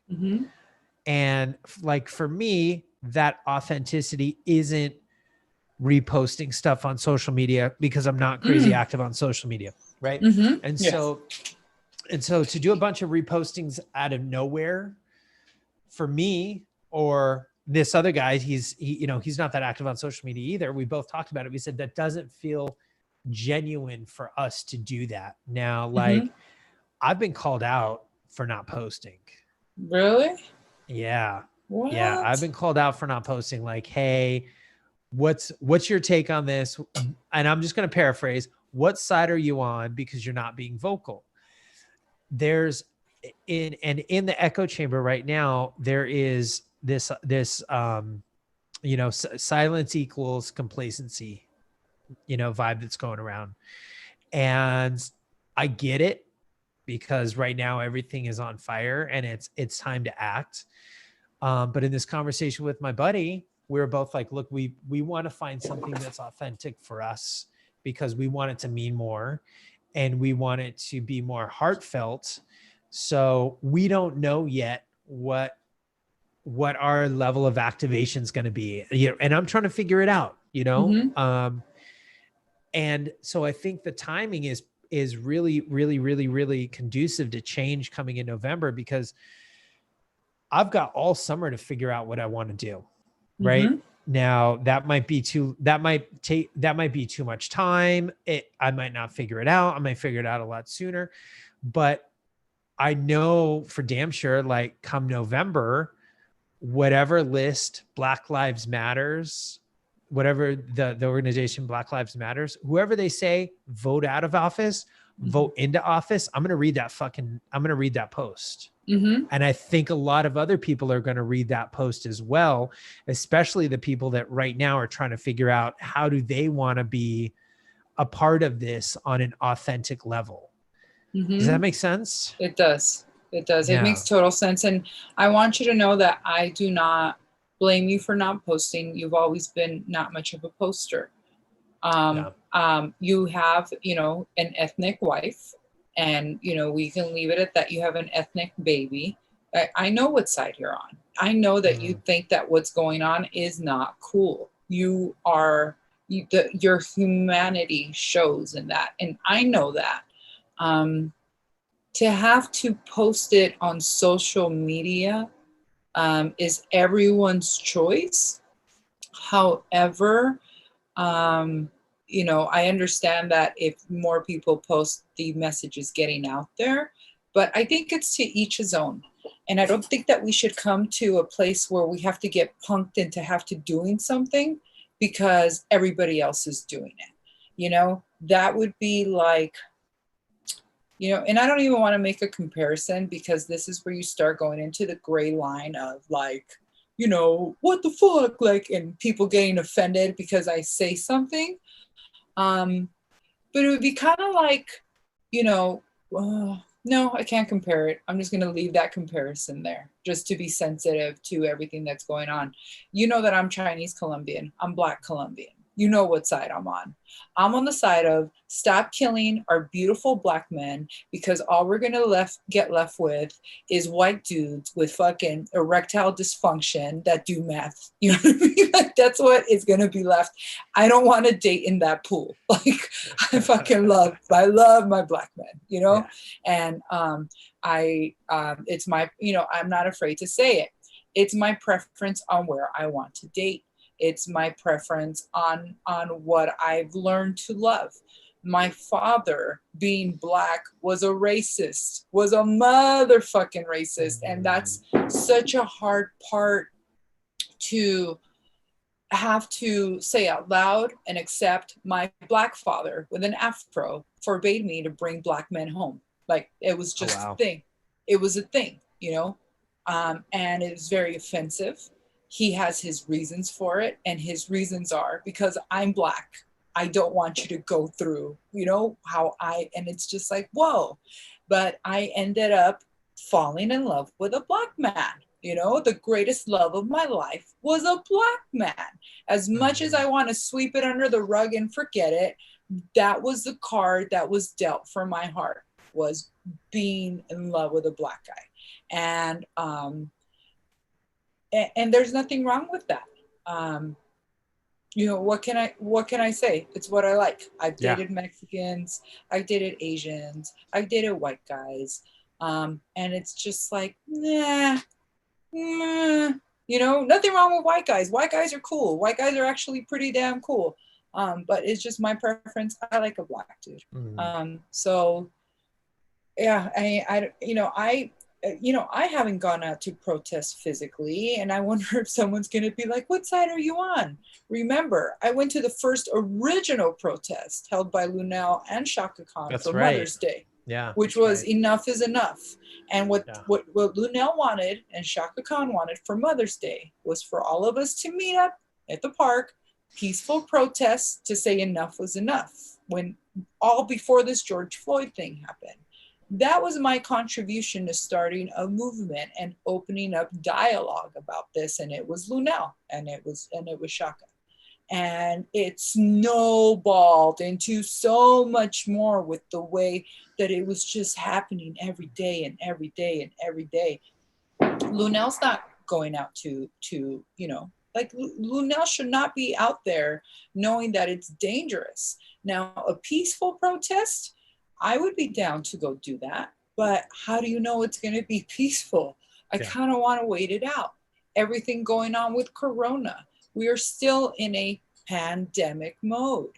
It's already been stated. Everyone that's been out needs to probably go get tested to see what the wave is going to look like. So I hope that this isn't thrown in my face. Like, what side are you on? Look, bro, we know what side I'm on. I don't feel like I physically need to go out there. I'm so happy that the millennials are doing it for us. Like, they're super woke and they're really getting out there. And I think the family peaceful protest was a genius idea. And it was so beautiful to see the families, but also the children all together. And that one would have been one that I would have loved to come to. That one would have been really cool. It looked really chill. It was, it was. And the number of kids there was fantastic. Like the fact that there were so many families was really it was really nice, and it was really warming. And I think people that have not found their genuine voice in the world yet, I think that they will find it in November. Oh, that's gonna be woo! Like now, this is gonna get really interesting. This has turned into the UFC pay-per-view fight of a lifetime. These elections that are gonna go down, and I can't wait to see who the running vice presidents are gonna be. I think that's gonna be that might be the decision maker. Man, I know it's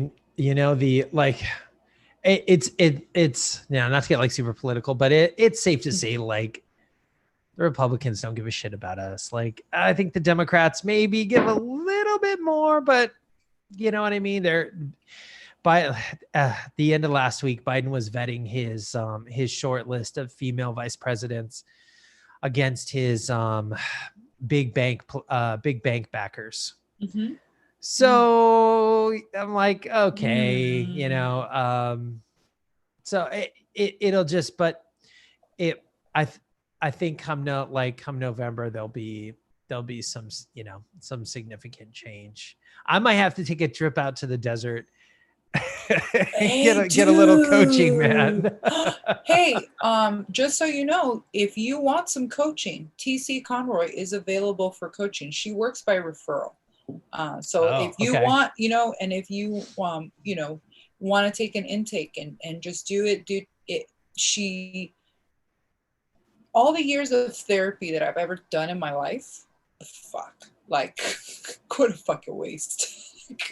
I went in one session, dude, and she fucking broke me. I was like, and the blossoming, it has been just amazing. So if you guys are out there listening, at TC Conroy, be sure to follow her stories. Follow when she offers a Children of the Moon group, which is her free group on Zoom, where she has people come in and she talks about what's going on in the energies of the universe for that time period.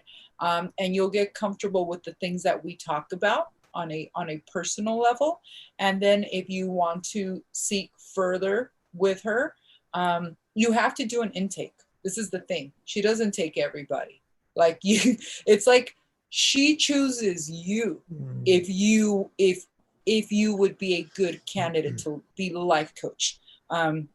She is like a job in the sense that if you are late, you're fucking fired. That's great. That's great. You have to be there. You have to be present. You have to be ready to go. And don't fuck around with her time. She's just like, you're not ready for this. Like you're just not just wasting your time. You're wasting my time. Her sessions, for what they are, totally worth every single penny.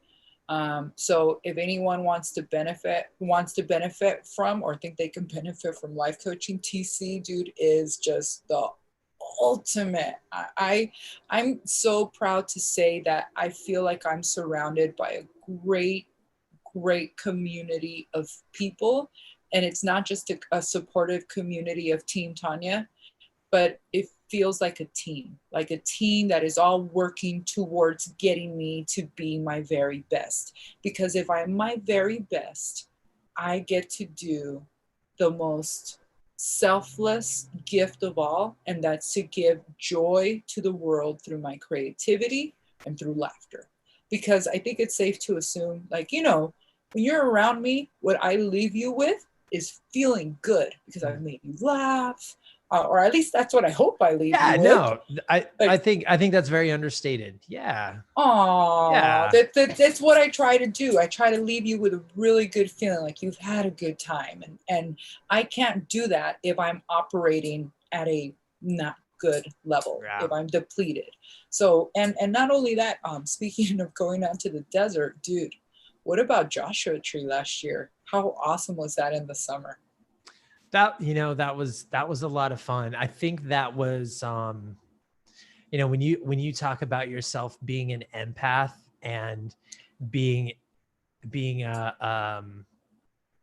prone to other people's energies, I think that's where I was like, oh yeah, I think Tania might be a little bit of an empath. Oh, dude. Okay, so now you understand. 100%.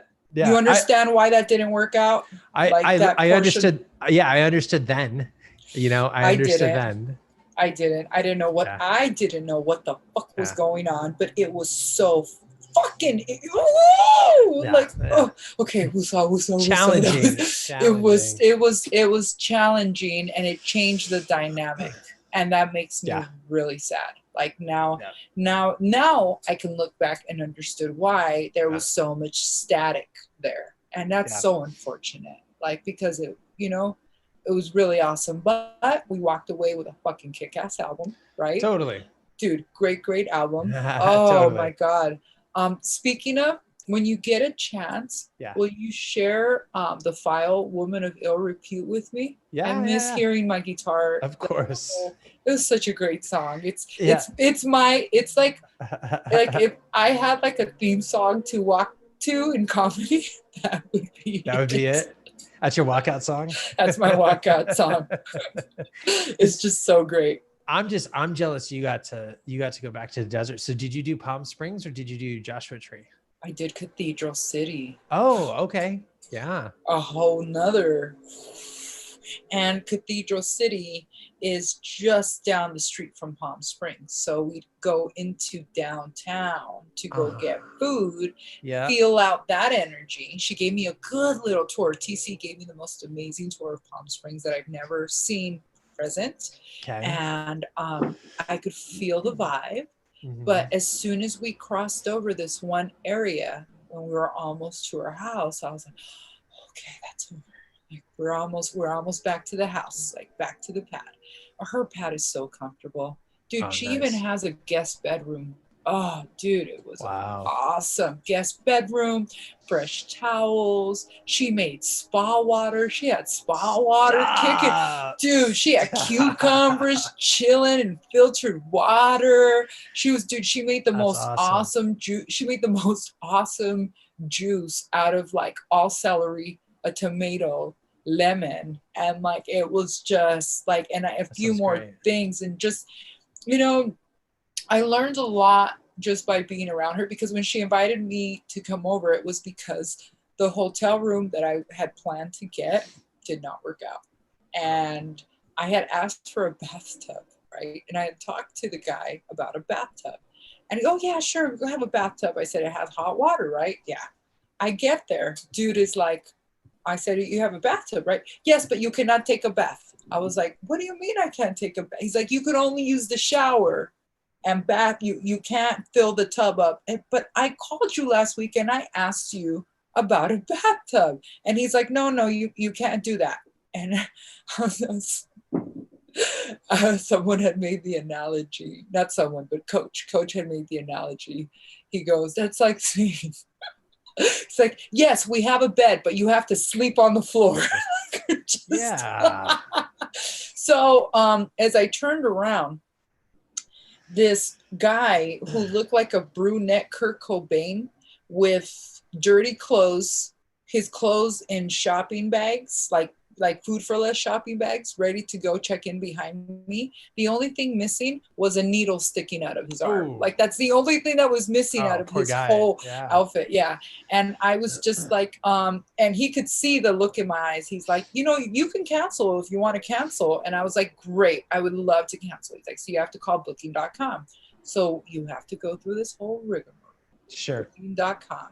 And I'm sitting in the parking lot and I'm watching the clientele roll in at the Simply Home Inn and Suites in Riverside. It's just like this, the name is very catchy, Simply Home Inn and Suites. No, it just was not the right place. So TC was like, "Come spend the night, just come stay the night." And it was an unexpected 2 days that I didn't expect to be there, but I'm so glad that I did. And she said, "Look, I'm opening my house to you, not as a life coach, you know, as a homie, I'm opening up to you as a homie.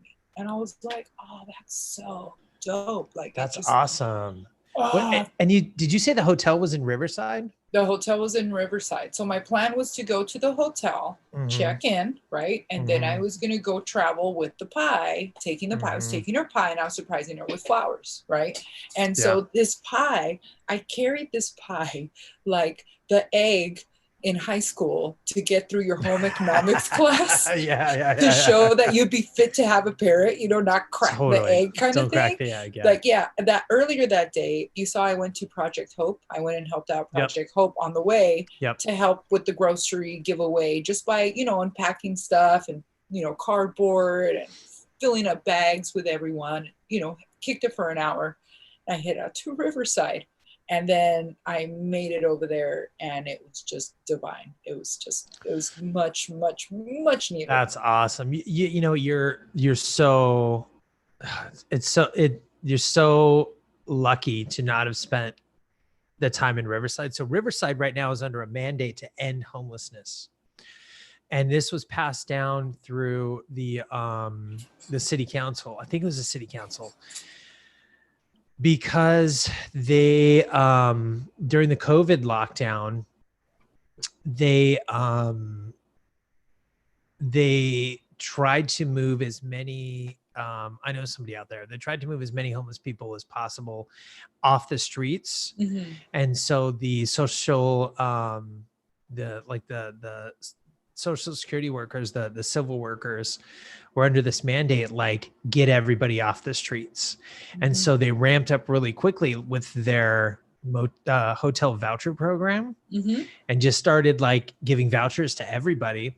So the hotels got swamped and they ended up posting some numbers that were, it was really hard on the staff to do this because it happened so quickly. The social services staff, but the powers that be said, oh, these numbers are great. We're going to go ahead and roll this COVID program into an end homelessness program. So right now, everybody that's on the streets is basically just getting shoved into a motel. So that's probably what you saw. You probably saw a little bit of that at that hotel if it felt a little crunchy. It just felt very, because I'm a girl, okay? And I don't mean to stereotype, but if I'm by myself and I'm going into a hotel to stay in, I want to make sure that I'm going to be safe. I want to make sure that the stuff in my car is going to be safe. What I experienced at that hotel was that there was tweakers in the parking lot. Like, just, they were just doing their thing in the car, like just kind of for a long, because I'm on the phone with booking.com. We're going on like 40, 45 minutes to try to get someone on the line kind of thing. You know, well, it's not just that, it's getting them on the line, getting through the waiting period, and then having for them to contact the innkeeper to answer the phone, for him to grant the cancellation, them having to get the written cancellation, all while he's checking people in. And, you know, if that's that kind of a hotel, as a person that's coming in that is not part of that program, they should just close that place off for someone to, and, you know, I don't know if someone's going to be offended because I didn't want to stay at a hotel that didn't have a bathtub, and then I saw like all this stuff going on, you know. I hope that doesn't offend anyone, but when I travel, I like to travel safe. And that just was not a safe place to be. And then on the way home, I ended up catching a fucking flat tire, dude, from the desert. That sucks. I'm happy it didn't happen on the way over there, or it didn't happen with TC in the car, because she's my precious cargo. You know, it would have like impacted the tone, right? It would have set the tone on some level. It would have set the tone. It would have set the tone fucked up, and it would have set the tone bad for TC, because she's precious cargo. I have to get her safe from point A to point B. But the tire, I got to stop. It was so funny. I got to pull over because I needed gas. I'm all, fuck, I'm going to run out of, I'm all of a sudden I need gas now on the way back down, because it's a hybrid. So, just the way that the gauge goes, all of a sudden you're down. I'm off. Yeah. Fuck, I'm gonna need gas. So I pull off.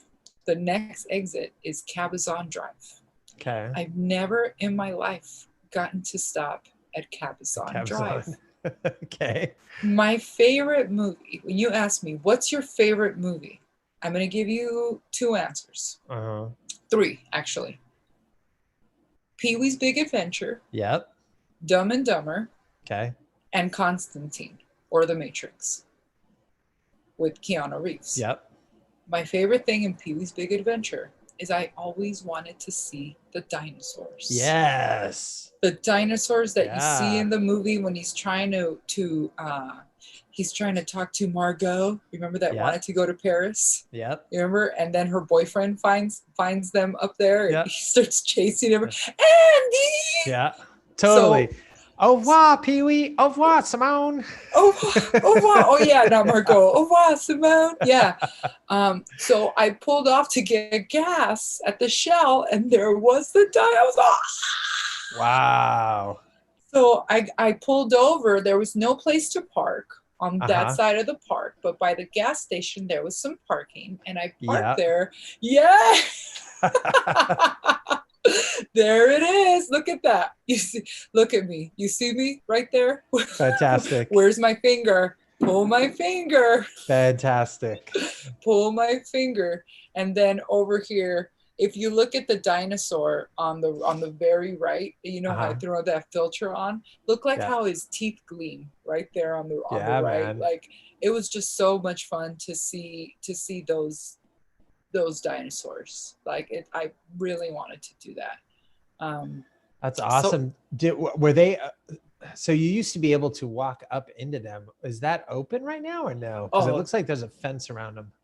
Dude, on the left, the shot that I sent you, that's actually a video of me like just talking about the bucket list, right? Yep. And yeah, it was packed full of families. On the other side that were up and in and down those dinosaurs, some had masks.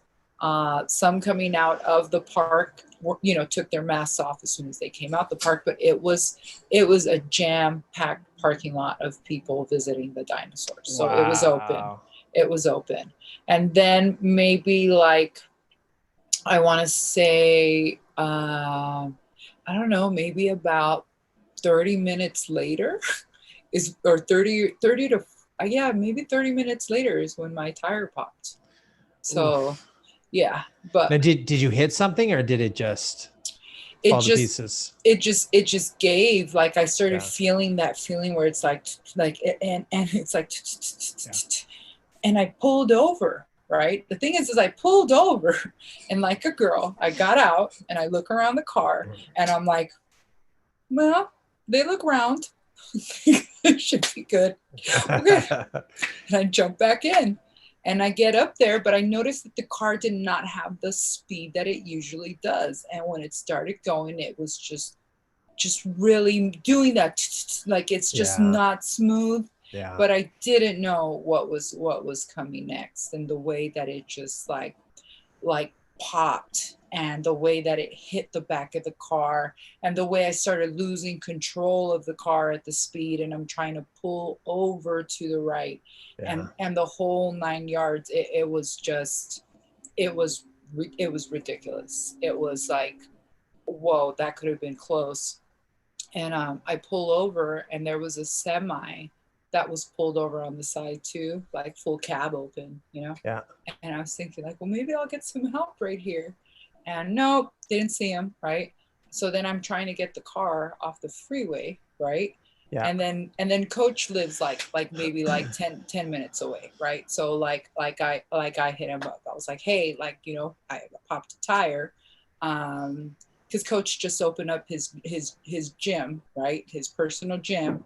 He has a personal gym. So when I got off, there was a fire truck behind me. And then there was another red truck, and they were all coming to my assistance. And they guided me, I got off the freeway and I pulled over, and yeah, everybody helped me out. So I got, awesome. I got there safe. So I got there safe. So it's been a traveling mode. And then I had to get a hotel to stay so I ended up staying at the Mission Inn, which is open. Awesome hotel, man. The awesome universe, man. The it's universe. Great. The universe. That hotel is great. It's almost like you jumped off the ride at Pirates of the Caribbean, and you get to stay like in a really well kept piece of history. Like it's just it's so well maintained for as old as it is. It's got those awesome staircases. The restaurants are fun, like the bar's fun, the whole thing. So it's an experience.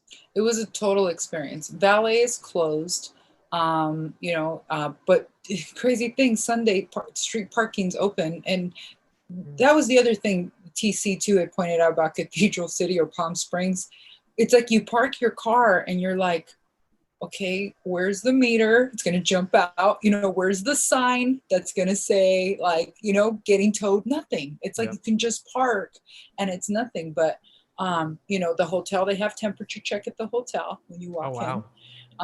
And the room was really cool, really old school. It was just such a beautiful experience. Like it was, and I got to dine in, which was awesome. Wow. Fantastic. My first dine in dinner sit down experience in all these months. Did you appreciate it? Was it different? How did it feel? It felt like I needed to enjoy that moment, and a dinner that normally I would have been done like 20 minutes. I have the check or whatever, like 10 minutes because how fast I eat. And being that I was chewing linguine 100 times between bites.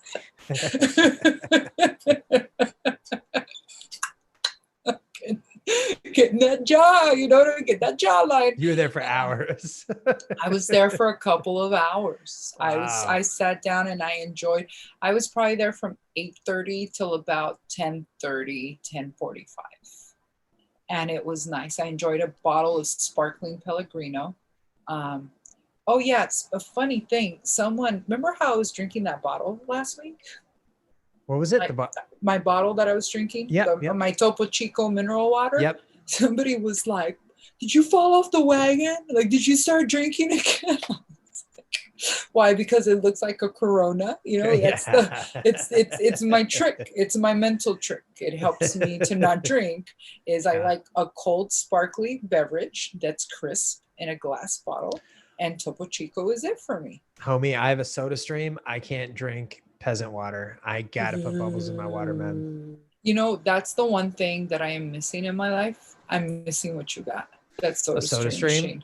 Yeah. Till now it's bottles. It's bottle service, and I'm cleaning out Vallarta Market, by the way. Like I'm cleaning them out of Topo Chico. Like so much so, like they've actually become part of Holy shit, you got the case. I was like, remember I need a box? I'm like, let me grab a Topo Chico box. And then that's what I got my laptop on. It's just like it's great. I get it. It's so much cheaper to do the soda stream, to do the canisters. Go on OfferUp, man. Get a fucking used one and just wash the shit out of it. But when you can control the amount of bubbles that you put in your water, changes the game. You can control the amount of because you push a button on the top and it shoots the CO2 into the water, so it goes right. If you're like me, I just ride that button for like a solid 10 seconds. When I pull the water canister off of the machine, it goes and some of it leaks out, but it's so carbonated that it almost hurts going down. It feels kind of sharp. It's sharp. The carbonation's sharp. But I'm telling you, I'll drink 10 of these a day, and I can't touch regular water tastes. It tastes dead to me. It tastes stagnant. So you don't even drink. So your water is your CO2 water. That's your water intake. That's all I drink. Yeah. And does that technically count as water? It counts as water. However, my dentist does not like it. My dentist is under the impression, I have yet to find any good reports online about this, but my dentist is under the impression that the CO2 adds acidity to the water and it's bad for the enamel on your teeth. But I've yet to find a good study online, and she's yet to give me a good study to read that backs that up. Well, Jimmy James, I'm going to tell you from my professional viewpoint of eyes, you have a beautiful smile and your teeth are all there. You know, they're white. They're all there. You know, your dentist is going to have to come back with some better facts. Doing okay. Yeah, I guess I'm doing okay. Well, dude, I think like we totally have broken our record. Like, dude, we did 3 hours. If you noticed, I hope you didn't have anywhere to be. No. But we did 3 hours. Wow. I want to thank you for your time again. Thank you. Thank you. It's a school night. So yeah, thank you. I also want to give a thank you to Erica Carrillo and Vicky Rios, Virginia Rios. They hosted me. I had to come from Riverside on a spare to try to make it from Riverside all the way to LA at 45 miles per hour on the freeway. Okay. I want you to know, I think I have exerted my amount of squats today. By the way, my ass was just clenching the whole way. By the time I realized that the 15 freeway was still another 10 miles to go, and I had already traveled so many miles, like I was like, yeah, this is going to be rough. I was like, who's around here? Like, where could I stop? Because I can take the rest of the way from the 15 all the way to the 710, South Central to get to Menno's Tires, Frank at Menno's Tires. Yeah. I stopped at Firestone. I'd been calling them for a tire all morning. They were going to check. I came in. They basically told me that I would have to buy all 4 new tires, that they couldn't sell me just one tire. And I would be starting at $300. I was like, well, can you add, air to my spare and make sure I'm okay? So I ended up stopping at my best friend's house that I've known. One I've known since I was 4. The other one I've known since I was 12. They are now in a partnership.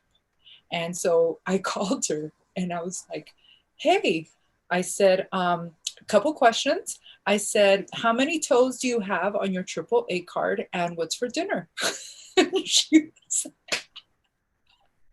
so awesome. I was 14 minutes away from her house. And so I took the 15 north, took the 10, and got off at Upland. And by the time I walked in, there was just a few more minutes left for the rice to be ready. She fucking started making dinner, made me the most awesome fucking dinner. And then they fed me ice cream called AAA. AAA came, okay, took my car, dropped me off here at 7:42, okay? I came in the house. I had left the air conditioner off. Okay, it was fucking hot in here. Yeah. Look at the flowers over here. Look at my dead fucking poor guys. Look at them. Like, I didn't even get a chance to put in the fresh new flowers that I have sitting, in the water bin. I have fresh flowers ready to go. I just jumped on. But I want to say thank you to Erica and Vicky for hosting me for best friend AAA dinner benefits. That was fucking dope. Thank you to Ruben at AAA for getting me home safely and for dropping off my car at Menno's Tires. They ordered me 4 new tires, so I should be, they would be putting those on in the morning. So yeah, I just basically came home, readjusted my eyelash, and fucking jumped on here with you. And this has been my afternoon. Like, talk about the show must go on, huh? Right? All in a day's work. All in a day's work. But it's so beautiful to know that we have this friendship. We can share this on our podcast. People can see our dynamic, how we talk, what we talk about, the tangents that we've gone. And I didn't get to mention this because it's a surprise. But so remember Myra Rodriguez, my assistant, she was in a horrible car accident. And I've been wanting to use her to help us, assisting me and get her back. Her feet are moving again. She's got shoes on. She's mobile. Oh, good for her. Awesome. I hit her up and I said, hey, will you jump on the podcast, watch the podcast, help us out with the comments. We can't really see the comments that are going on, people that are watching live. I'm paying her wage per hour. And she's been sitting with us watching the podcast and writing down all the hashtags of everything we've been talking about. Oh, that's awesome. She's been very very active on the YouTube. Yeah. Yes. That's I awesome. Told her to come in and engage on our behalf with everybody. So then that way she keeps everybody engaged. And so I'll be really excited to see all the hashtags of everything that we've been talking about and add it to the comments. Awesome. So I think this is really great help to have her on. So Myra, thank you for all your hard work and your dedication and being in my life. And dude, you are seriously next to Ozzy, original Ozzy. You are like the best freaking assistant. Both of you are outstanding assistants. And Myra, I'm so glad you're back. I love you, girl. I miss you too. But before we go, can you please play? Because so TC has this awesome fucking cat, right? This badass cat. His name is Valentine. Dude, he's like a Russian blue with like yellow eyes, like just amazing. And if I didn't, besides TC being my life coach, she's also my spiritual shaman. That's what I like to call her, my spiritual shaman. And her cat is like her familiar. And I saw this video, and it's so funny because it reminds me of her cat.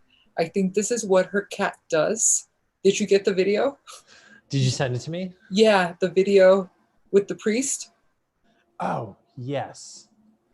The video with the priest. So every morning TC lets her cat out, right? And at night she draws him back and she gets him in before the nighttime falls, before the coyotes can eat him, right? And so this video was put up by Ozzy Dots. Ozzy is a hairstylist. Ozzy, thank you so much for sending me this video because I had seen it on your story and it was so fucking funny.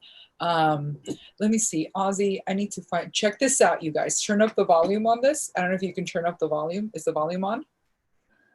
I believe so. Let's see. Tell me if you can hear it. Check this out, you guys. Check this out. Let's see. No volume. Check out the cat going in. Check out the cat. Oh, I wish we can hear the music, but he's raving. Look at that. Cat is raging in there.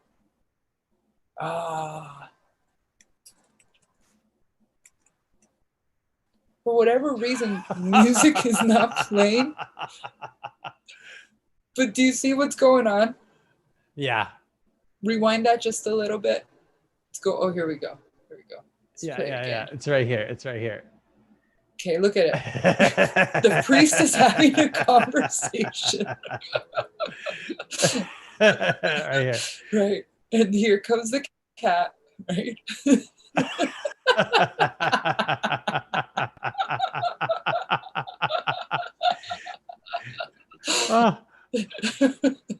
This is a good way to end the show. Yeah, that was cat videos are not my thing. Yeah. But as soon as he went into the priest robe, I was like, oh, I see what they're doing. This is fantastic. That's really good. So TC, if you're watching, this is where I think Valentine goes when he leaves your house. That's why he's gone all day. He comes so tired. All right, dude. Well, thank you again for being in now talking crap with Tania Estrada and Jimmy James. And now we're going to have to do official pictures so we can have together. I know. So there's we're a going to lot. have to, it's a lot. I know. Let's little by little. Let's talk at the farmer's market. For sure. I think that'll be nice. Ooh, sit down. Beautiful. And see, I would love to see what Yenny would think of for us to do. Perfect. I think, see if we can kick around a few ideas with Yenny. And, I love it. Yeah. All right. Oh, I love you, Jimmy James. Hey, this was beautiful. Back at you. Beautiful. All right. Thank you, everybody, so much for watching Talking Crap with Tania Estrada and Jimmy James. This has been Monday. Please tell your friends, and I hope you guys enjoyed what we talked about. And that's pretty good. Good night, peeps. All right. Signing off.